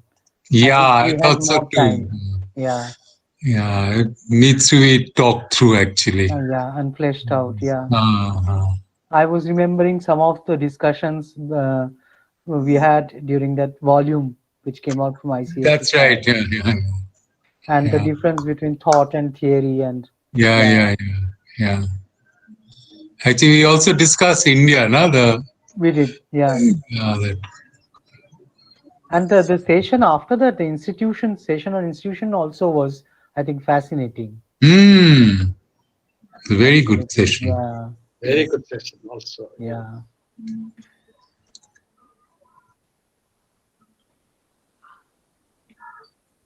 Professor Parekh may be Parekh having is some, left. he may be Technical having some issues. issues with the connectivity. No, but we requested him to stay where he had reached. That was okay. Yeah, he may have got disconnected, sir. Oh, I see. That's what I think.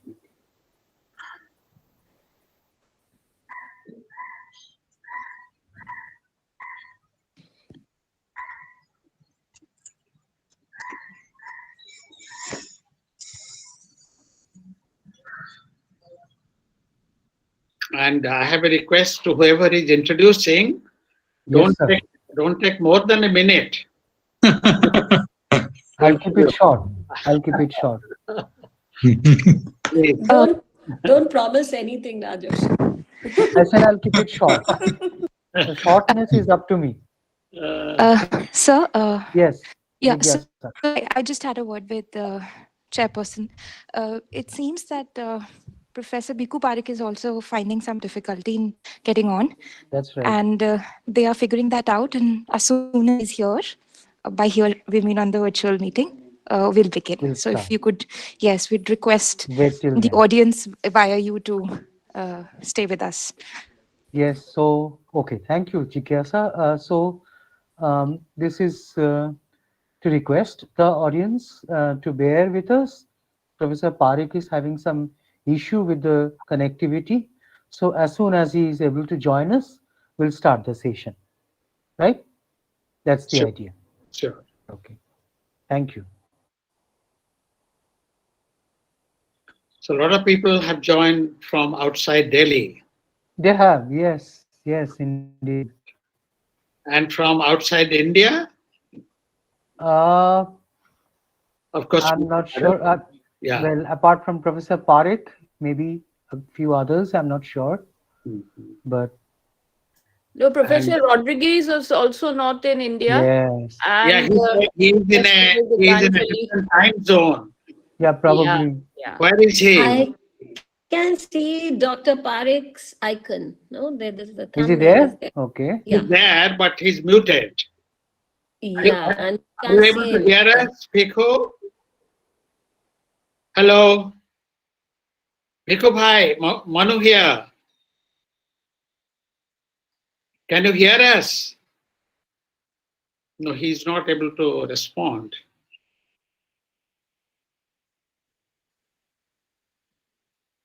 I mean, he's there very much. This D icon is there. But he's muted.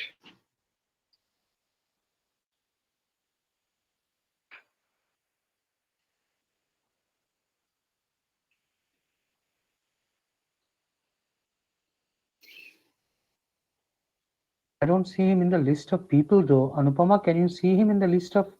Sir, I can't see he's him. in the list. He has already joined, but I don't think He's there, Rajoshi. Okay. We can see his icon. Tell me, is everybody's audio a little on the lower side, or is it just reception at my end that's poor? That's Anupama, probably are you the able to case. hear very clearly the things that are being spoken? Yes, Rinku, I can hear everyone. I can hear you too very clearly. And loud enough? Loud enough, yeah. Okay, I think there's something wrong with my instrument. Thanks. So Dr. Parekh has just left the meeting. No, he's still there. At least one icon. No, He'll probably come in again. Must have left and come in just to. Yeah, probably erratic connectivity if he's on Wi-Fi.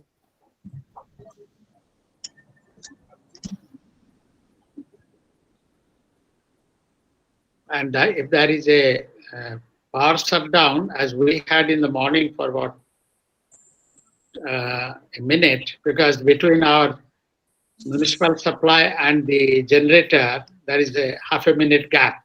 But the connection gets lost because the Wi-Fi is connected with the main line.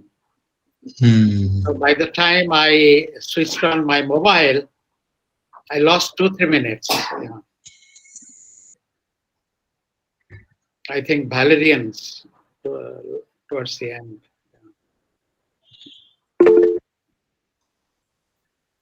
What does this mean? Raising hand to open queue.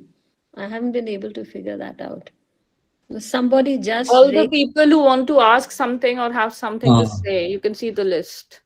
Yeah, but now, I mean,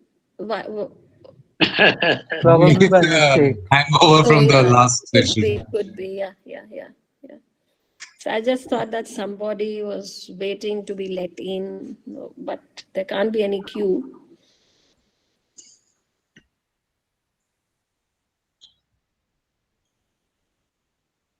So, but that's strange. Bhikkhu Parekh is on the screen, his name. That's true.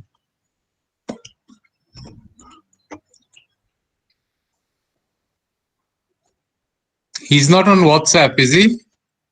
Must be. I don't have his number. Narendra may have. If I may, I'm sure, I think Narendra sir is in touch with him and Yeah. they're figuring this out.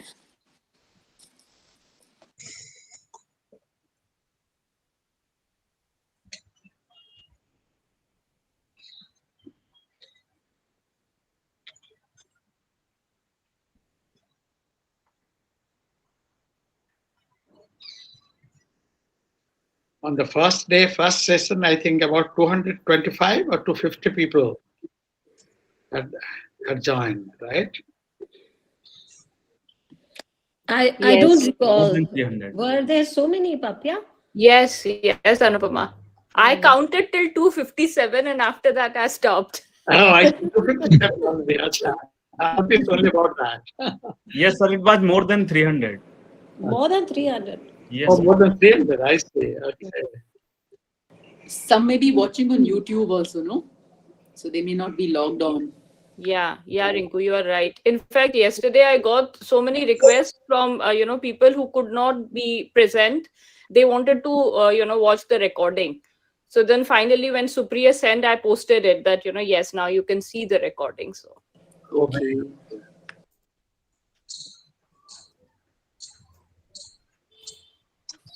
Is the CPS film available, Papya, as a separate archival file, or is it part of the larger recording? which one? Which CPS film means yesterday's thing or your?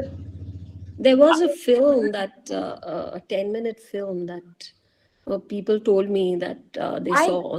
Yeah, I think you're right. I also saw it a couple of years back, but not right now. Anupama, No, I'll no. just check it and let you know maybe. It was made for this occasion. Okay, then I'm not aware.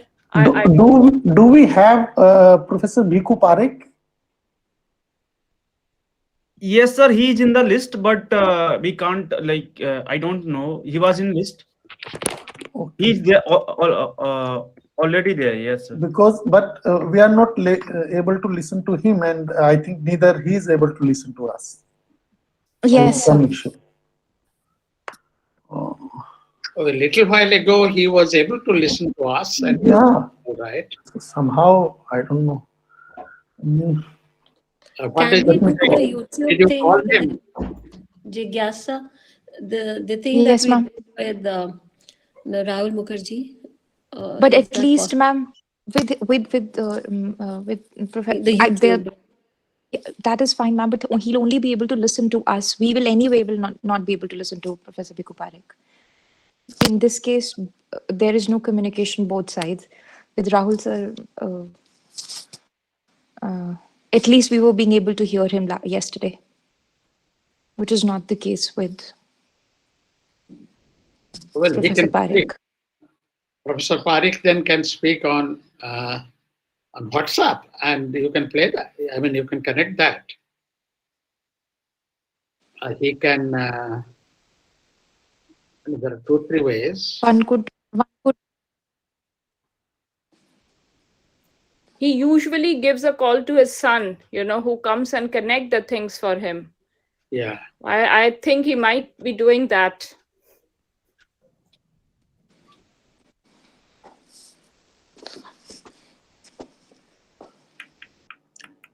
Actually, what happened is Professor Parekh is able to listen to us, but we are not able to listen to him. So there is some mechanic is there, so he is trying to help it out. Okay. Yeah. Oh, in the final valedictory session, there has been this issue. We never know about the technology. How does it respond sometimes?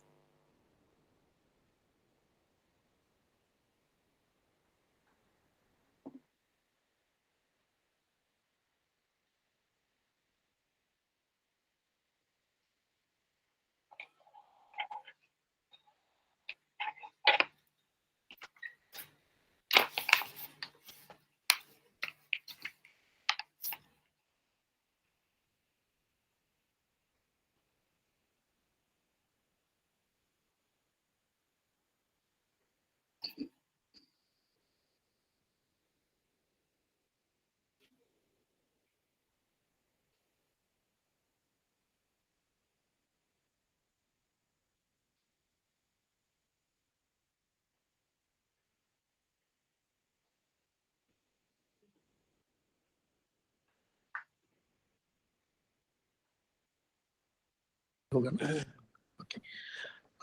Okay, friends, until Professor Bhiku Parekh is able to join us, we'll just play one video which has been prepared on this occasion.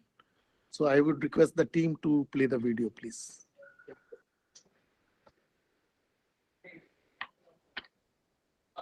So everybody mute.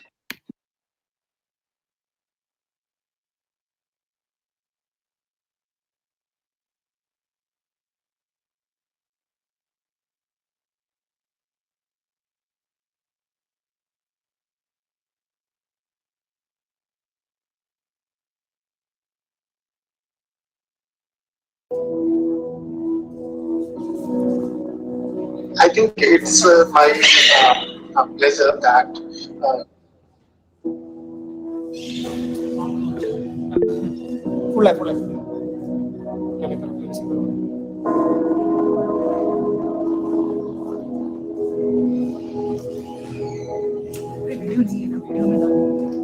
वहां पे रखना है, ठीक है?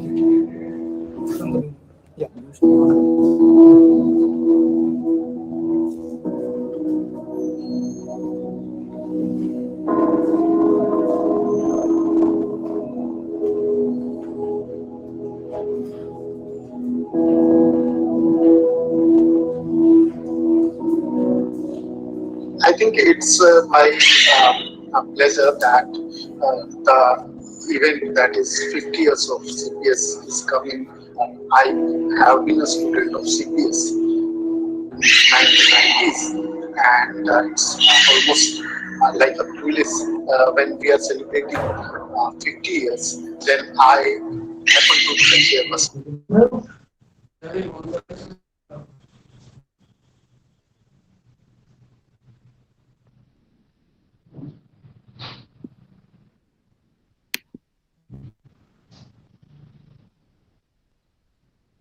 When we look back, we can be proud of the achievements of what we have been able to contribute to the discipline, of what our students have been able to contribute to the life, the public life, and the life of the country as a whole. Well, old campus was very different in the sense that we were all hooked up in one building, and there was no sense of a campus at all, like we have today, a spread out campus.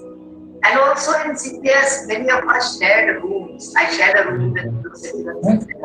But it was very different. The experience there was very different. And we had very small number of students and so on. So shifting to the new campus was a very big step for us. So I did my master's at the Center for Political Studies between 1982 and 1984. And at that time, the classes were in the old campus. So I still remember those big hexagonal halls where we used to have our classes. And it was interesting because we would always travel in this 666 between the hostel and the classes. In those times, we had a bus called 666, which I think everybody should remember,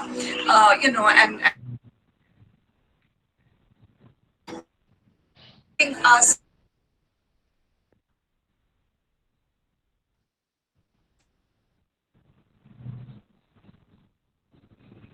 Hello? As well as social interact with your peer groups as students, as teachers, and between students and teachers. It's a very congenial kind of atmosphere where you can walk into anybody's room and start a conversation. The JNU campus is physically very beautiful, but socially also very interactive and socially a very friendly place. The kind of institutional culture in JNU, I think, resonates and has similarities with the campus where I was a student. I joined CPS for the first time in the mid-90s when I was in my late 20s. I was so, age-wise proximate to my students. There was a kind of camaraderie which grew. and we went for field trips here and there, and the kind of intense interaction that I had in JNU at that time, I really regretted that I was never a student here. When I joined CPS in 1973, we were in the what is called the down campus. The up campus, which is the current campus, was in the process of being built. And so from 73 to 1990, we were for a long time in that down campus. Down campus was also very lively place because it's spread out and it's closer to the shopping, what that little Birsarai. And Francis Dhaba was another one which was earlier known near to SIS building, and the bank and all that. So the entire landscaping of the down campus had a distinctive character. So getting into the bus, getting ready on time, otherwise you will miss the bus. All that brought in some kind of a spatial discipline in us. I also felt that life would have been very regulated if between the old and the new campus that time, if the buses were not there. Buses were used as a mode of transport. Very few students had private cars or even motorbikes. The faculty used to cycle, many of the faculty used to cycle from their residence to the campus to teach. And while others would stay in those rooms, in their chambers till late evening. This center is, let's say, in the contemporary circumstances, wherein there are a lot of challenges to the discipline itself and let's say, in some senses, to the institution of learning, universities as well. So in these circumstances, I think that the role of the Center for Political Studies becomes so important, and the way political science has been conceived by our predecessors, by our senior former colleagues, I think that is something which is very, very fantastic.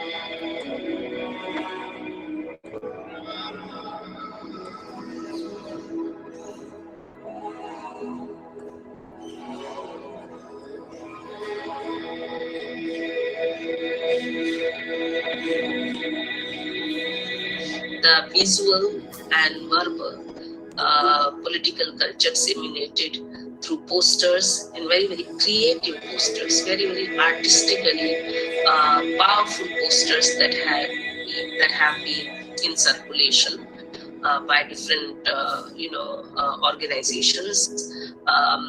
Sadly enough, though, that whole culture is being wiped out and sanitized in the name of sanitization of the walls and the campus.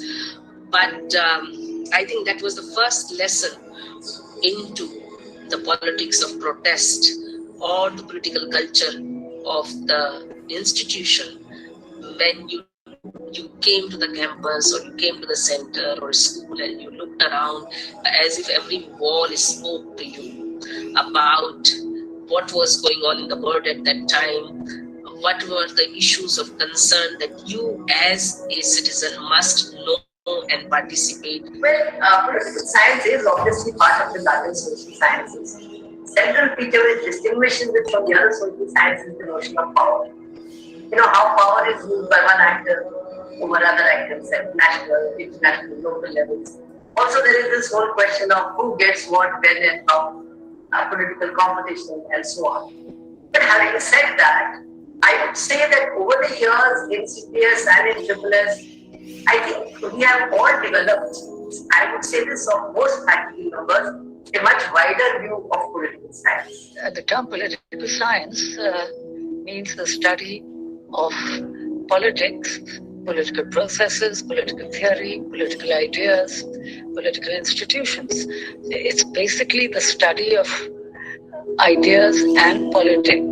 Now, the term political science sounds high sounding, and the whole attempt is basically for the study of politics, which is often not seen to be so scientific, to be made more scientific, like, let us say, disciplines like economics and so on, which are seen to be more organized, methodologically more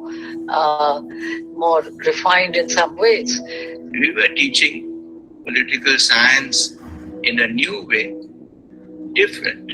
Earlier, when we started, it was called the Center for Political Development, Center for the Study of Political Development. Very soon, we realized that this was a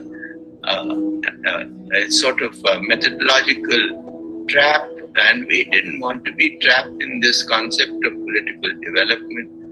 So we changed the name of the center to Center for Political Studies. What I really find interesting about political science is this dynamic between projects and processes. So there's the project of democracy and the process of democratization. And this way of, I think, engaging with political science comes from that beginning in the masters with very good teachers, not only in political theory and also in Indian politics and other subdisciplines. Now, what's very interesting about being a faculty member in CPS is that anything that you discuss, because politics is all about your contemporary, about the public and personal lives around you, and so on. You talk about interactions, about power, and so on. Now, whatever you say, you will get a counterpoint from somewhere in the class, because the experiences are so different. So, a class becomes a learning experience for the teacher, which I think doesn't happen, especially in the context of South Asian politics and Indian politics in particular. I don't think there is a better department than CPS, where you get more diverse set of students.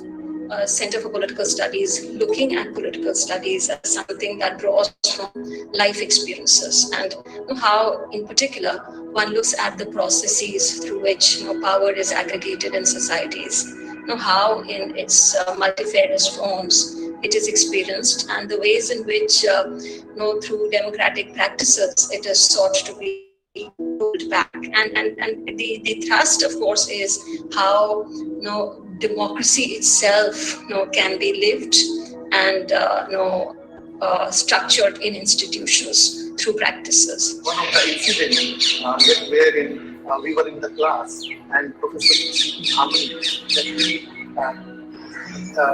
during the conversation told the students that if you have to roam around, because we were just new to the campus, and he said that if you have to just roam around, then go to the city. And if you want to do the city company, then you will have to study alone.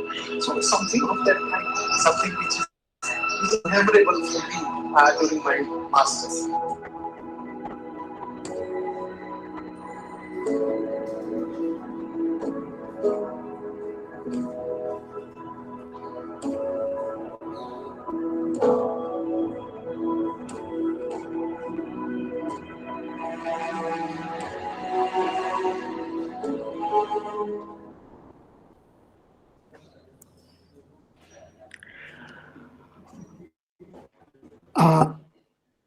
Yes, friends, sorry for this little disturbance.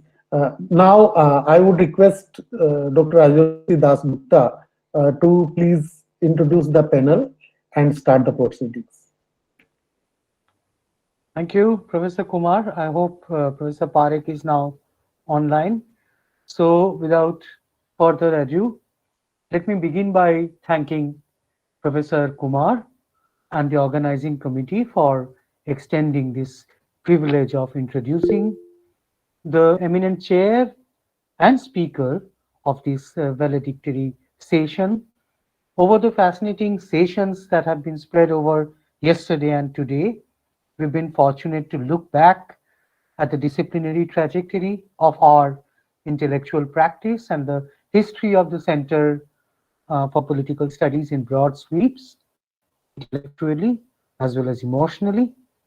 At the same time, we found ourselves collectively contemplating the present with a sense of urgency and gathering the resolve and moral resources for a better future. So we have finally arrived at the valedictory session. Our chair, Professor Manoranjan Mahanti, and I promise to keep it short, sir, is an eminent political scientist and a China scholar as well. He has contributed with a wealth of empirical detail and illuminating theorizations on social movements, human rights, development, and the regional role of India and China. He's also been, among other things, the Vice President of the Council for Social Development, the editor of its journal, Social Change.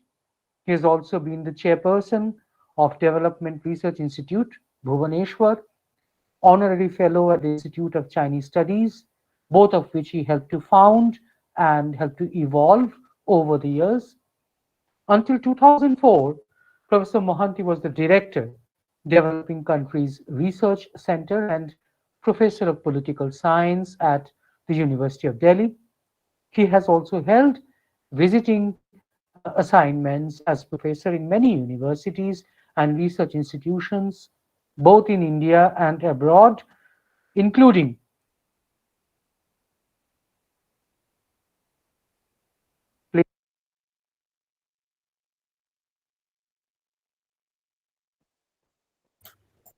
Rajarsi, I think yes. we lost your connection.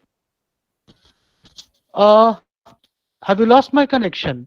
Am Yeah, I audible? for some moments, but I No, think it's no, okay you're now. back now. Now it's okay. Yeah. It probably is at your end, Narinder. I'm going on. Okay. Please go Um, ahead. Yeah, yeah. please carry on. Yeah. Thank you. Professor Mohanty has also been very closely involved with the PUDR in Delhi and the Pakistan India People's Forum for Democracy since their inception. He was part of founding the Boao Forum for Asia in China and REGAN, which is the Third World Sustainable Development Network in Brazil. His intellectual activities and mentoring extends much more, but I'll leave that for another time. Professor Mohanty has written certain path-breaking articles and books. I certainly got introduced to his work through this famous article, Challenges of Revolutionary Violence, the Naxalite Movement in Perspective, which came out in Economic and Political Weekly back in 2006. And then Grassroots Democracy in India and China, the right to participate, Ideology Matters, China from Mao Zedong to Xi Jinping, which is a more recent article, and Inequality from the Perspective of the Global South, which is, I think, one of his more recent articles in the Oxford Handbook of Global Studies. He has also written a large number of books, really. I'm only going to name the major ones, which are Class, Caste, Gender, Readings in Indian Government and Politics, China's Transformation, The Success Story and the Success Trap. I believe it has also been translated into Hindi and other languages. The Political Philosophy of Mao Zedong, Building a Just World, Essays in Honor of Muchkund Dubey, Contemporary Indian Political Theory, and many more. Our speaker for the day, Professor Lord Bhikhu Parekh, is a fellow of the Royal Society of Arts and of the Academy of the Learned Societies for Social Sciences and Emeritus Professor of Political Philosophy at the University of Westminster and University of Hull. He chaired the Runnymede Commission that produced the famous report, The Future of Multi-Ethnic Britain, in 2000. He is vice chairman of the Gandhi Foundation, a trustee of the Anne Frank Educational Trust, and member of the National Commission on Equal Opportunity. Professor Parekh received the Sir Isaiah Berlin Prize for Lifetime Contribution to Political Philosophy by the Political Studies Association in UK, the Distinguished Global Thinker Award by the India International Center, the Interdependence Prize for the Campaign for Democracy, New York, and the Padma Bhushan in 2007. As many of you know, Professor Parekh sits in the Lords as a Labour Party peer. He has mainly contributed to political philosophy, the history of political thought, social theory, ancient and modern Indian political thought, and the philosophy of ethnic relations. Among his works, besides the famously provocative essay published in 1992 titled The Poverty of Indian Political Theory, to which we are still trying to respond in various ways, Professor Parekh has authored a large number of books which are milestones in the discipline, beginning with, and some of which are, Hannah Arendt and the Search for a New Political Philosophy and Karl Marx's Theory of Ideology, both published in 1981, Gandhi's Political Philosophy, A Critical Examination from Palgrave, 1989, A New Politics of Identity, 2008. His more recent works include Debating India, Essays on Indian Political Discourse, another famous work being Rethinking Multiculturalism, Cultural Diversity in Political Theory, and I think the most recent work, at least that I know of, is Ethnocentric Political Theory, The Pursuit of Flawed Universals. The Center for Political Studies has shared a warm, rare, and precious relationship with both Professor Mohanty and particularly with Professor Parekh, which has extended from sharing the life of ideals and kind encouragement for our intellectual undertakings to an extremely generous grant from Professor Parekh for our institutional activities, which is known as the Nirman Foundation Grant. This grant facilitated a remarkable range of activities, from giving scholarships to students from disadvantaged backgrounds to making provisions for holding annual lectures of distinguished academics to holding workshops for students and faculty, activities that have been ongoing for many years now. It is only fitting to have him with us to mark 50 years of the center and to have Professor Mohanty chair the valedictory session. Over to you, Professor Mohanty, for chairing the valedictory session. Thank you.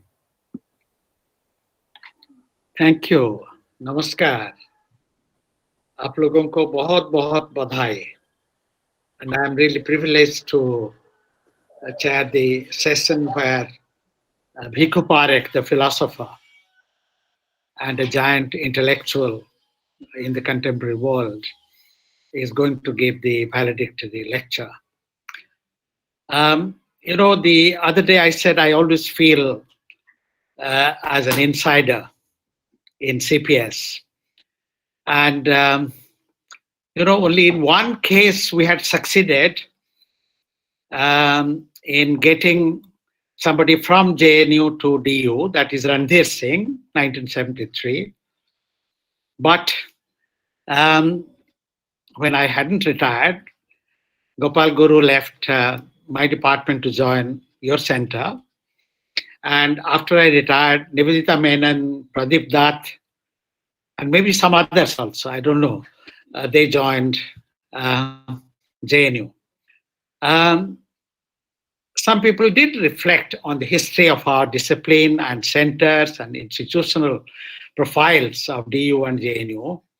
I wouldn't speak on that. I think currently they have all similar challenges to face. And I really congratulate CPS present faculty for conceptualizing this event so that we can all use this occasion to reflect on the 50 years and more. Some of us have been longer, Bhikhu Parekh and I, in this discipline. One thought that has been troubling me more these years, but I think for over a decade, or maybe from the early 90s, I would say the Babri Mosque demolition was my turning point of this thought, and that is the intellectual failure of my generation. Many of you know me only as an optimist, But behind that optimism, there are some serious broodings. And that is about our failure to arrest both a turn in India to values which we really oppose and a turn globally to neoliberal capitalism and autocracy as a trend, and constricting democratic rights both within India and globally. And the climate crisis, increasing violence, increasing inequalities are some manifestations of that. In other words, the last 50 years, I would say 75 plus years, I think post Second World War years of intellectual development has failed to arrest such trends. But here is the optimism, and I think Bhikhu Parekh would say that his 92 essay raised some questions, and today he would be very happy, and we are all waiting to hear him on that. That Indian political theory has many, many creative and innovative achievements. We are discovering what was already there because of our new methodological tools and analytical initiatives.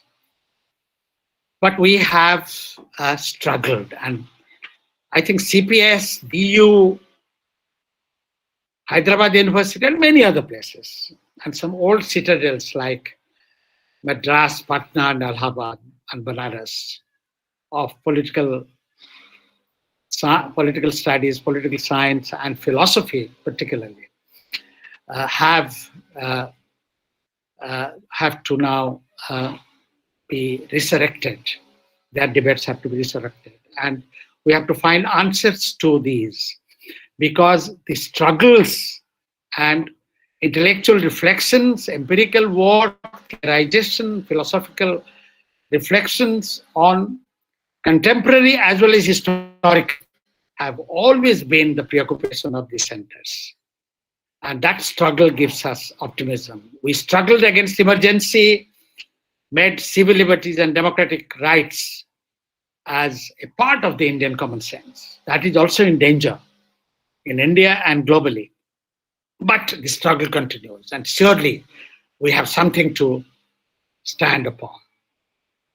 I think I will stop here, and we all look forward to listening to a great mind who has inspired now 4 generations of political scientists and intellectuals in India and in UK and in other countries. I remember 2 occasions.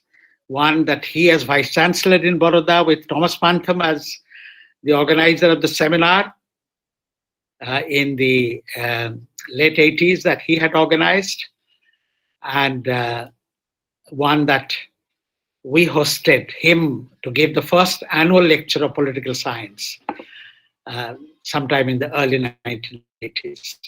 But I have many memories of Bhikhu Parekh, which I will not go into. All of you know, and many would know in future.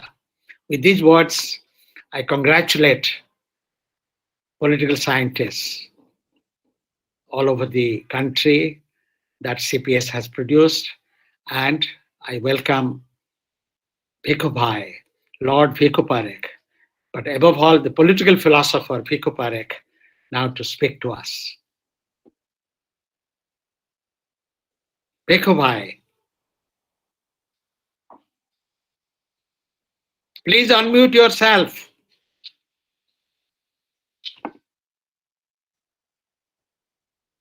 No, you are still muted.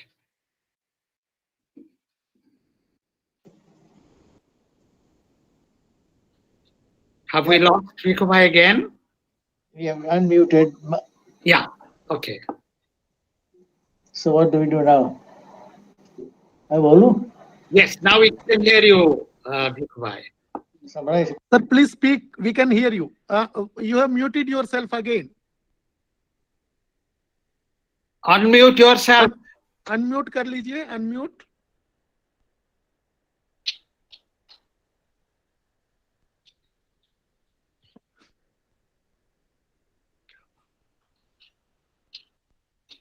Please unmute. We can't hear you. You had unmuted. You have again muted. Rajesh, please help him.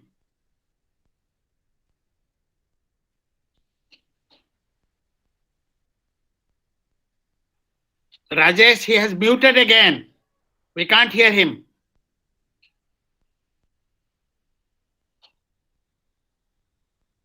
Please unmute.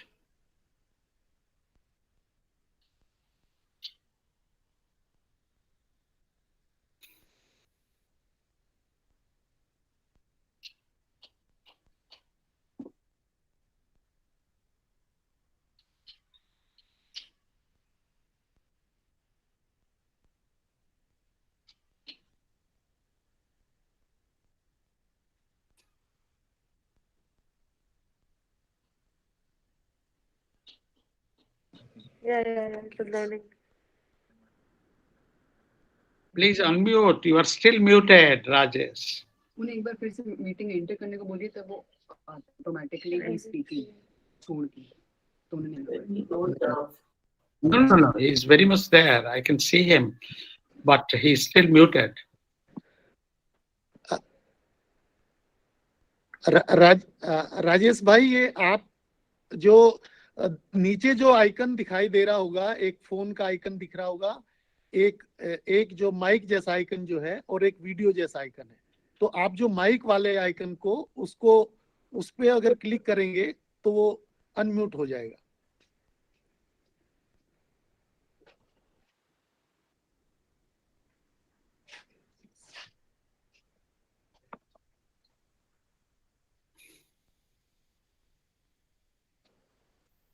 दोबारा से कहूँ का join करना।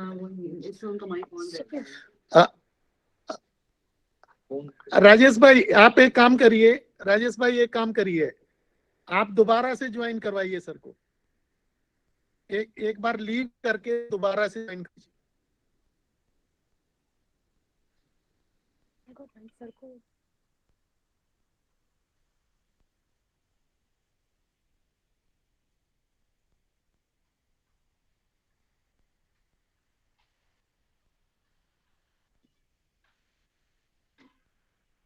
I think Bhikkhu Parekh is speaking something. We can't hear you. Unless you unmute, we can't hear you. Okay. Now please speak. Please speak. Don't Speak, mute all again. right. Yes. What did you have for lunch today? We have been waiting to have a better lunch from Bhikkhu Parekh. Well, I feel so bad about it because here am I ready to share my thoughts with you, only to find that I can't do that for the next 45 minutes. Okay. If even then. Now you can. Please carry on. Who is going to hear? We are all here. We are all here. We are here. Still, we are here. Don't More worry. than 100 people are waiting to hear you on the screen. So please go ahead. Please speak. Start your speech. Rajesh, so if I speak now, yes, will you be able to hear me? Yes, we are able to hear you. I have already requested you to speak. Both of us have been introduced already. So please speak now. Start your valedictory speech. Well, I'll start now. Yes. CPS completes its 50 years, and it is appropriate that should be commemorated in a way that evokes its history, its early dreams and hopes, and the imaginative attempts by its staff to design courses connected with teaching politics. I am privileged to be associated with this commemorative event.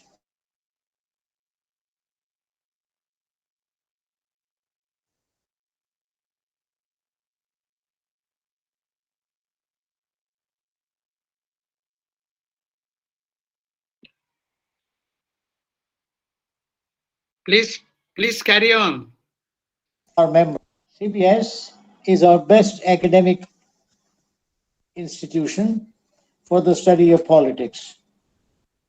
What is more important and what is striking It must be one of the very few institutions in the country to stamp its students permanently with a particular mold. You can see the student and say he is a JNU product, something that you couldn't say about many other places who could come from anywhere. So it's a unique institution,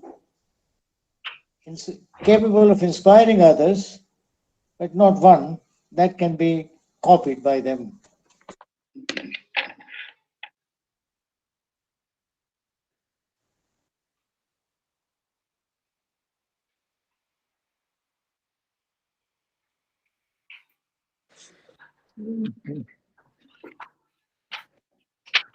We have lost you again. By the Western tradition of political thought. Okay. Its questions are derived from the West. Its concepts are borrowed from the West. Its method of inquiry is similarly borrowed. In fact, it is also very striking that so far as our Constitution is concerned, it is only the English edition which is regarded as authentic and authoritative, not the Hindi edition or anyone else, because it's the English edition whose vocabulary was capable of conveying the true spirit of the Indian Constitution. However, while Western political thought has dominated our thinking, there is a body of thought which we might call the Indian tradition of political thought that India has thrown up over the last 3 or 4 millennia. And the question is, while the dominant discourse is articulated in English language, in the language of the Western political thought, there is diffused in our society this Indian tradition of thought. And the question is, although this Indian tradition of thought does have some impact on the Western tradition, it doesn't get recognized, it's unintegrated. And the question for me is, how do you integrate the Indian tradition of thought and its insights with those of the Western tradition? Now, we might be told that it doesn't really matter what you do with the Indian tradition. It's too diffused. It has no legal standing. It has no political standing. Why take interest in it? And I can give you 5 good reasons why we must take interest in it. First of all, it's a matter of simple self-respect. A country which has had so many thousands of years of history ought to be proud of itself for having produced a body of thought. Secondly, it's also a question of India's cultural identity. That India hasn't grown up in a historical vacuum. It has grown up in a particular cultural milieu. And the imprints of that milieu are in every aspect of Indian thought. Thirdly, this diffused body of ideas forms a kind of background. And from the background, it influences our thinking. It shapes our unconscious collective memories. It also shapes our social institutions, which are all real. You might question the Indian vocabulary, but if you look at the caste system, it's already there. And you can't refer to the caste system except in the vocabulary of the Indian language. So I would suggest that we have this diffused body of Indian thought, which we have neglected during 200 years of colonial rule, hoping that it will go away, or it will simply be a matter of entertainment or amusement. Question is, it's not going to go away. It's continued to influence us. And if you can only step out of English language and speak in the language of vernaculars, you will see that all our vernaculars are suffused with this Indian tradition of thought. No one talks about independence or freedom. People talk about Swaraj. Nobody talks about my right. People talk about adhikar. The whole language in terms of which vernacular press talks about it is a language of Indian tradition of political thought. So for these and other reasons, I would suggest that one of the important duties that any academic institution has is to integrate its past with its present and its future. So that's my first task for the Center for Political Studies. The other task, and another one, which is even more important, India is just beginning to acquire global academic presence. The presence is still very limited and highly restricted to such areas as secularism. In fact, I would say that's the only area, thanks to several friends of mine, that India is being noticed and talked about. In order to make its presence unmistakably obvious and globally beneficial, India needs to undertake inquiries that go right to the heart of political theory. Question is, Western tradition of political theory has its limitations, has come to grief in certain areas, and the question is India or all Indian political theories capable of addressing the defects, limitations of the Western tradition of political thought and solve its problem for it? And I think it can. The tradition of Western political theory is open to three major lines of criticism, which have been made by a lot of people, including myself and many others. The first line of criticism against the Western tradition is that it takes the philosopher to be a transcendental being who rises above it and indeed is in no way conditioned by space and time. He is part of society but is unaffected by it. He is part of a particular historical period but unaffected by it. He is a transcendental being. And the theoretical consciousness is a neutral, universally operating power and not a kind of a cultural capacity. So not surprisingly, a political theorist doesn't think it appropriate to ask himself, who is he? Where is he located in history? Where is he located in the class structure of his society? He simply approaches the subject of investigation as a free, independent, transcendental being, assuming that if only he were rational enough, truth will fall in his lap. As a result, what he tends to do is very obvious. What appears obvious to him, he takes to be natural.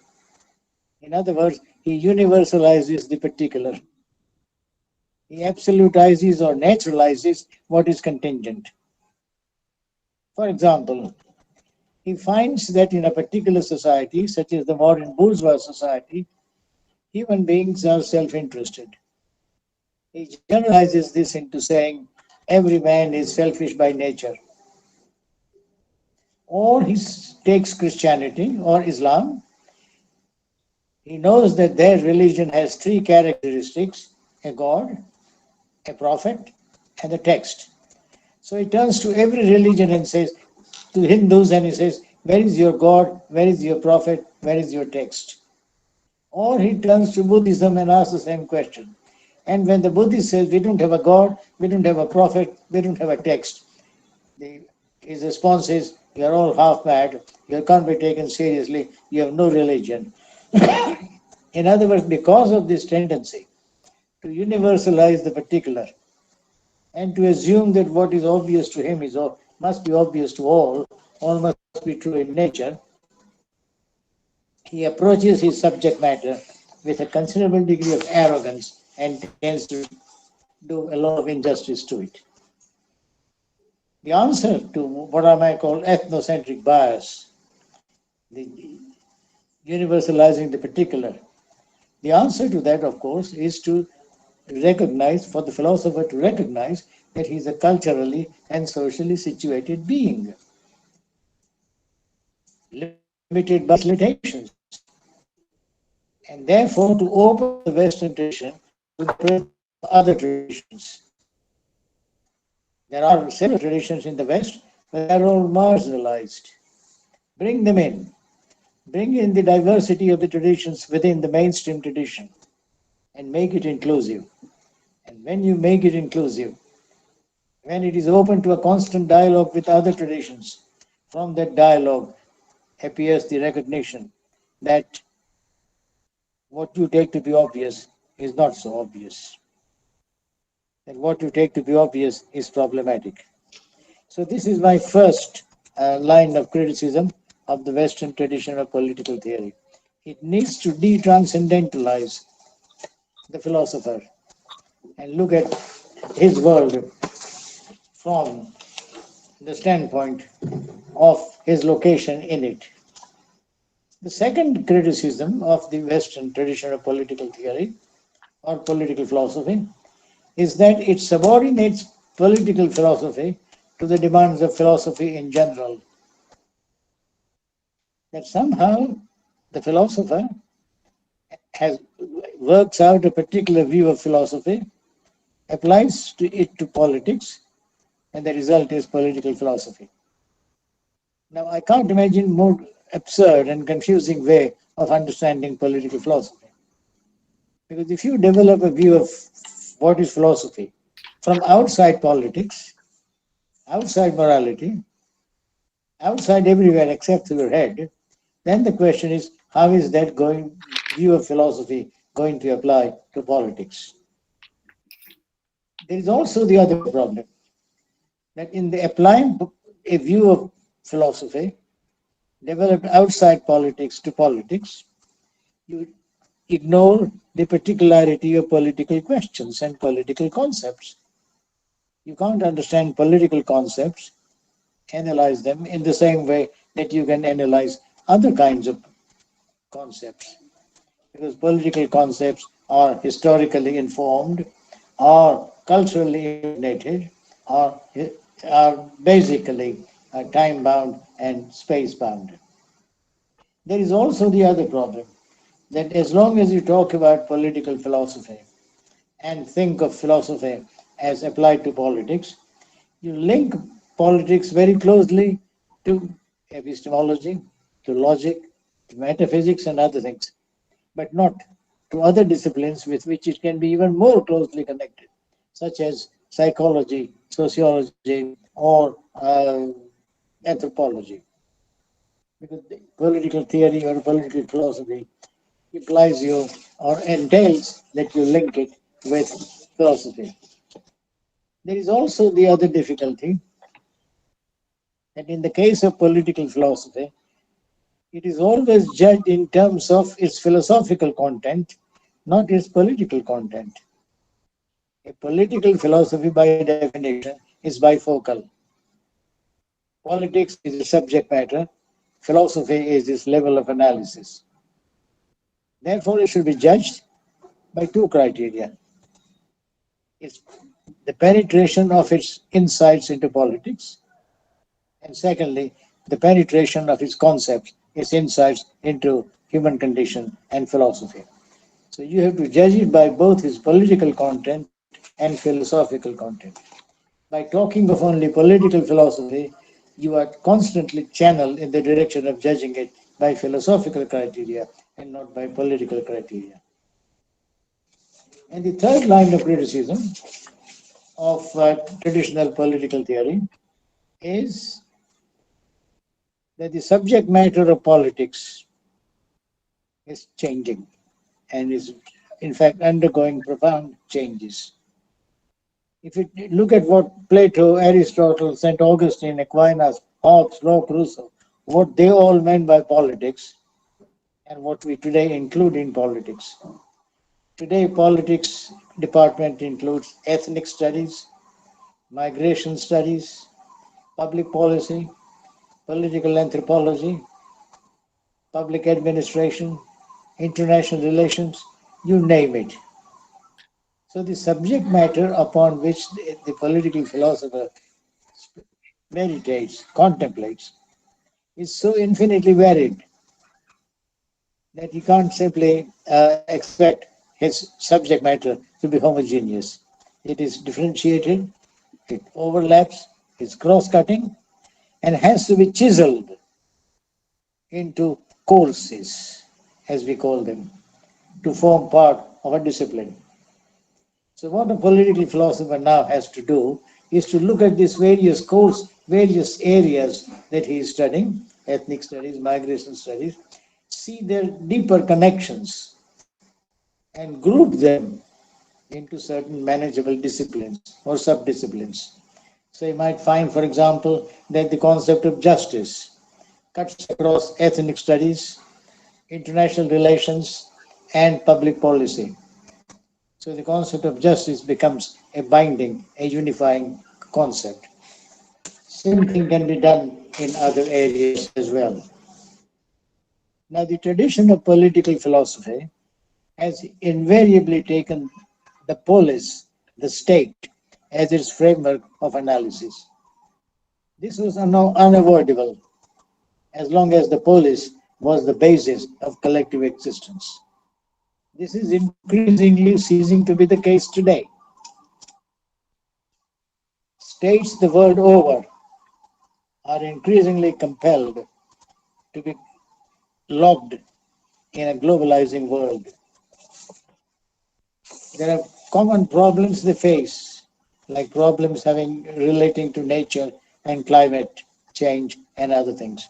And these problems generate common interest. Likewise, there is a universal feeling that nature is mankind's common heritage and that concerted efforts have to be made to preserve the ecological equilibrium. Equally importantly, at the moral level, there is increasing realization that, that suffering of human beings in one part of the world is a matter of concern to others. That all human beings share a common heritage, common concerns, common sympathies. As a result of all this, a new set of questions are being put on the agenda of political philosophy. Questions like, do we have obligations to people in other countries? What are these obligations? Is mankind just a species, or is it also a moral community? Is it that the distinction between citizens and non-citizens, can it be rigidly drawn as it used to be drawn? When you have people in your own neighborhood dying, coming in small dinghy boats, escaping tyranny and oppression and coming to your country, and you close your boundaries to them and they drown. Do you have no feeling of concern for them? Do you not recognize them as, if not citizens, as at least human beings with certain claims, at least for a while? In other words, all kinds of questions having to do with transnational boundaries become important. So I would therefore suggest that the subject matter of political life, as we have known it so far, needs to is undergoing profound changes, and the political philosopher ought to take account of it. In this context, I want to mention a delightful 4-page paper that the Center produced, I suppose for all, but certainly for me. A paper explaining what the Center's expectations are and what is the direction in which it expects itself to be going. And it said it will be creating 4 directions in which it wants to grow. It wants to create new synergies between various subdisciplines. It wants to explore transdisciplinary research. It wants to create international networks of support.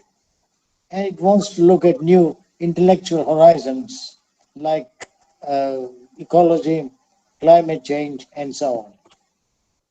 Now, these are the directions in which it says it wants to go, to which my answer is, fine. I'm delighted you are doing this, but can you bear 2 things in mind while you do this? First, you will need to refine these directions in the light of what I have said so far.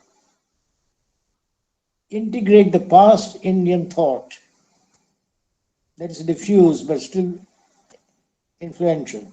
Integrate the past Indian thought with the present and articulate a tradition of Indian thought.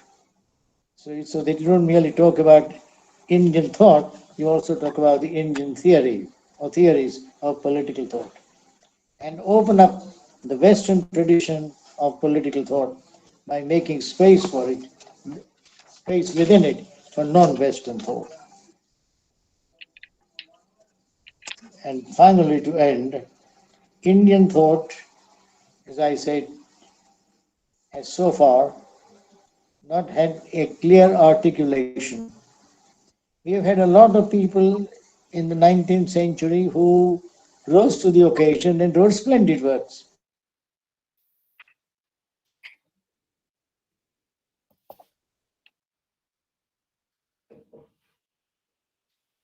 We have lost you again. Mahatma Gandhi, Pandit Nehru, I mean, all these people. The question is, that body of thought should not be allowed to vegetate, should not be allowed to lie in the backyard.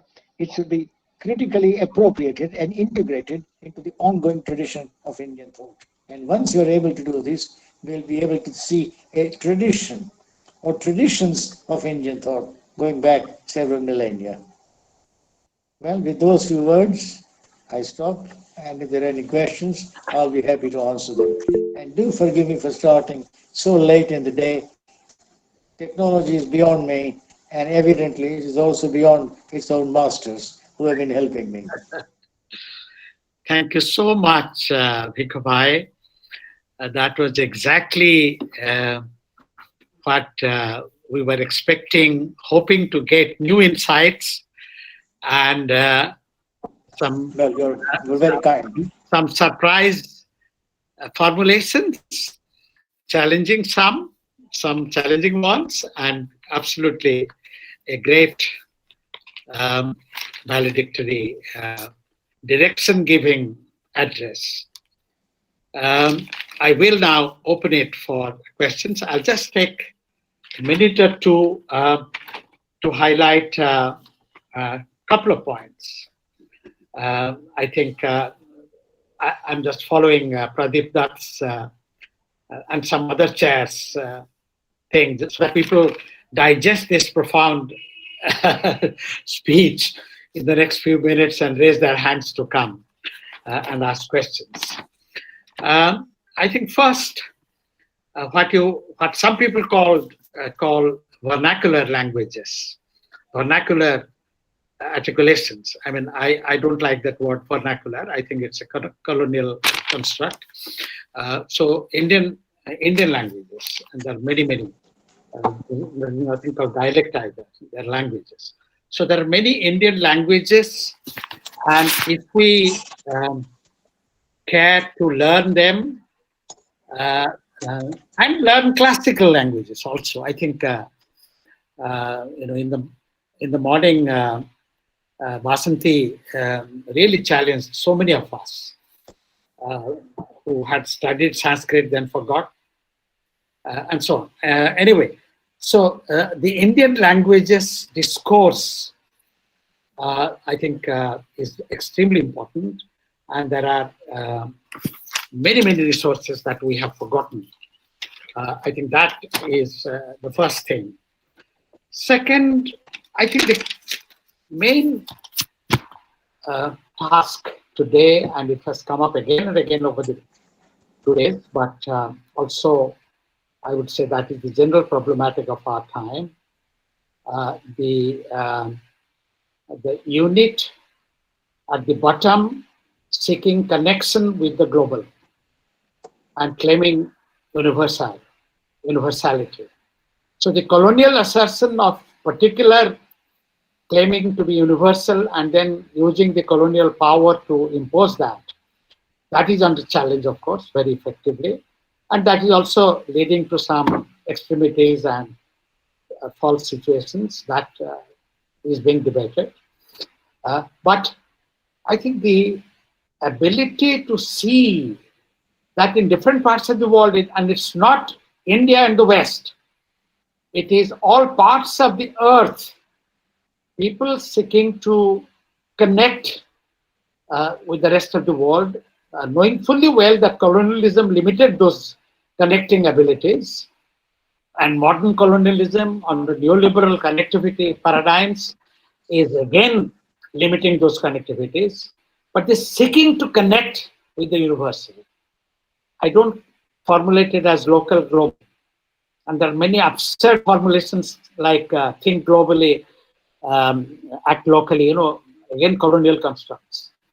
But the ability of the post-colonial world to generate that dignity consciousness, that people everywhere have civilizations, cultures, texts, written, unwritten, sculptural, cultural, many kinds of texts, which have meaning, and rest of the world have to be connected with that. Looks like an impossible enterprise, but if we don't recognize that all parts of India, all parts of the world are experiencing that new urge to connect, because that is part of dignity assertion. I think this is something you have very well pointed at. And the third point is about political. I think your brilliant, explanation, elaboration of philosophy and political philosophy, and your critique of what has happened. That was fantastic. I lost you for a few seconds. Sorry? I lost you for a few seconds. Oh, okay, no. I was praising your formulation of the political. And all that I want to say is, I think, and we had some excellent, discussions in the institution section on, how do we study in political institutions, formal, legal, or actual, and connected in various realms and so on. But I would extend that point. In fact, you have mentioned, I think power with certain purposes which are always related to the exercise or defense or protestation over power. And so therefore we call it, one way to articulate it is power and freedom. And every realm, and you saw how the new study of politics is interconnected with so many realms of social, philosophical, and ethnographic, cultural, and many other aspects of studies, intellectual realm, because power and freedom pervade every sphere of life and society. And that is the subject of politics, something that we are so proud of pointing at or practicing. Well, these are some stray reactions because they also connect so well with what Gopal Guru was talking about, the heartbeat of the concepts and the heartbeat of the human being. So philosophy and reality, philosophy and history, how do we connect? And in every context, in every part of the world. And there were so many, I could, the reciprocal questioning that, who was it? Srinivasan, yes, she was mentioning. And so many. Would you like me to respond? Just a minute. Pradeep Dutt talked about the flow, that there were no fixed foundations. And some people said, how can you have a Indian political thought without some concept of some foundational aspects? We had a very interesting debate on that. But indeed it's a flow. But flow, currents coming from where? So that plurality of global currents seen at various levels, how do we capture that? And we need new methodology for that. Well, Bhikkhu, you want to respond to me? I think you should wait, unless you want to say something right away. Yes? No. I would listen to as many questions as possible and then group them together and maybe respond collectively. Let's do that. I was just, taking some time to invite people to. Yes,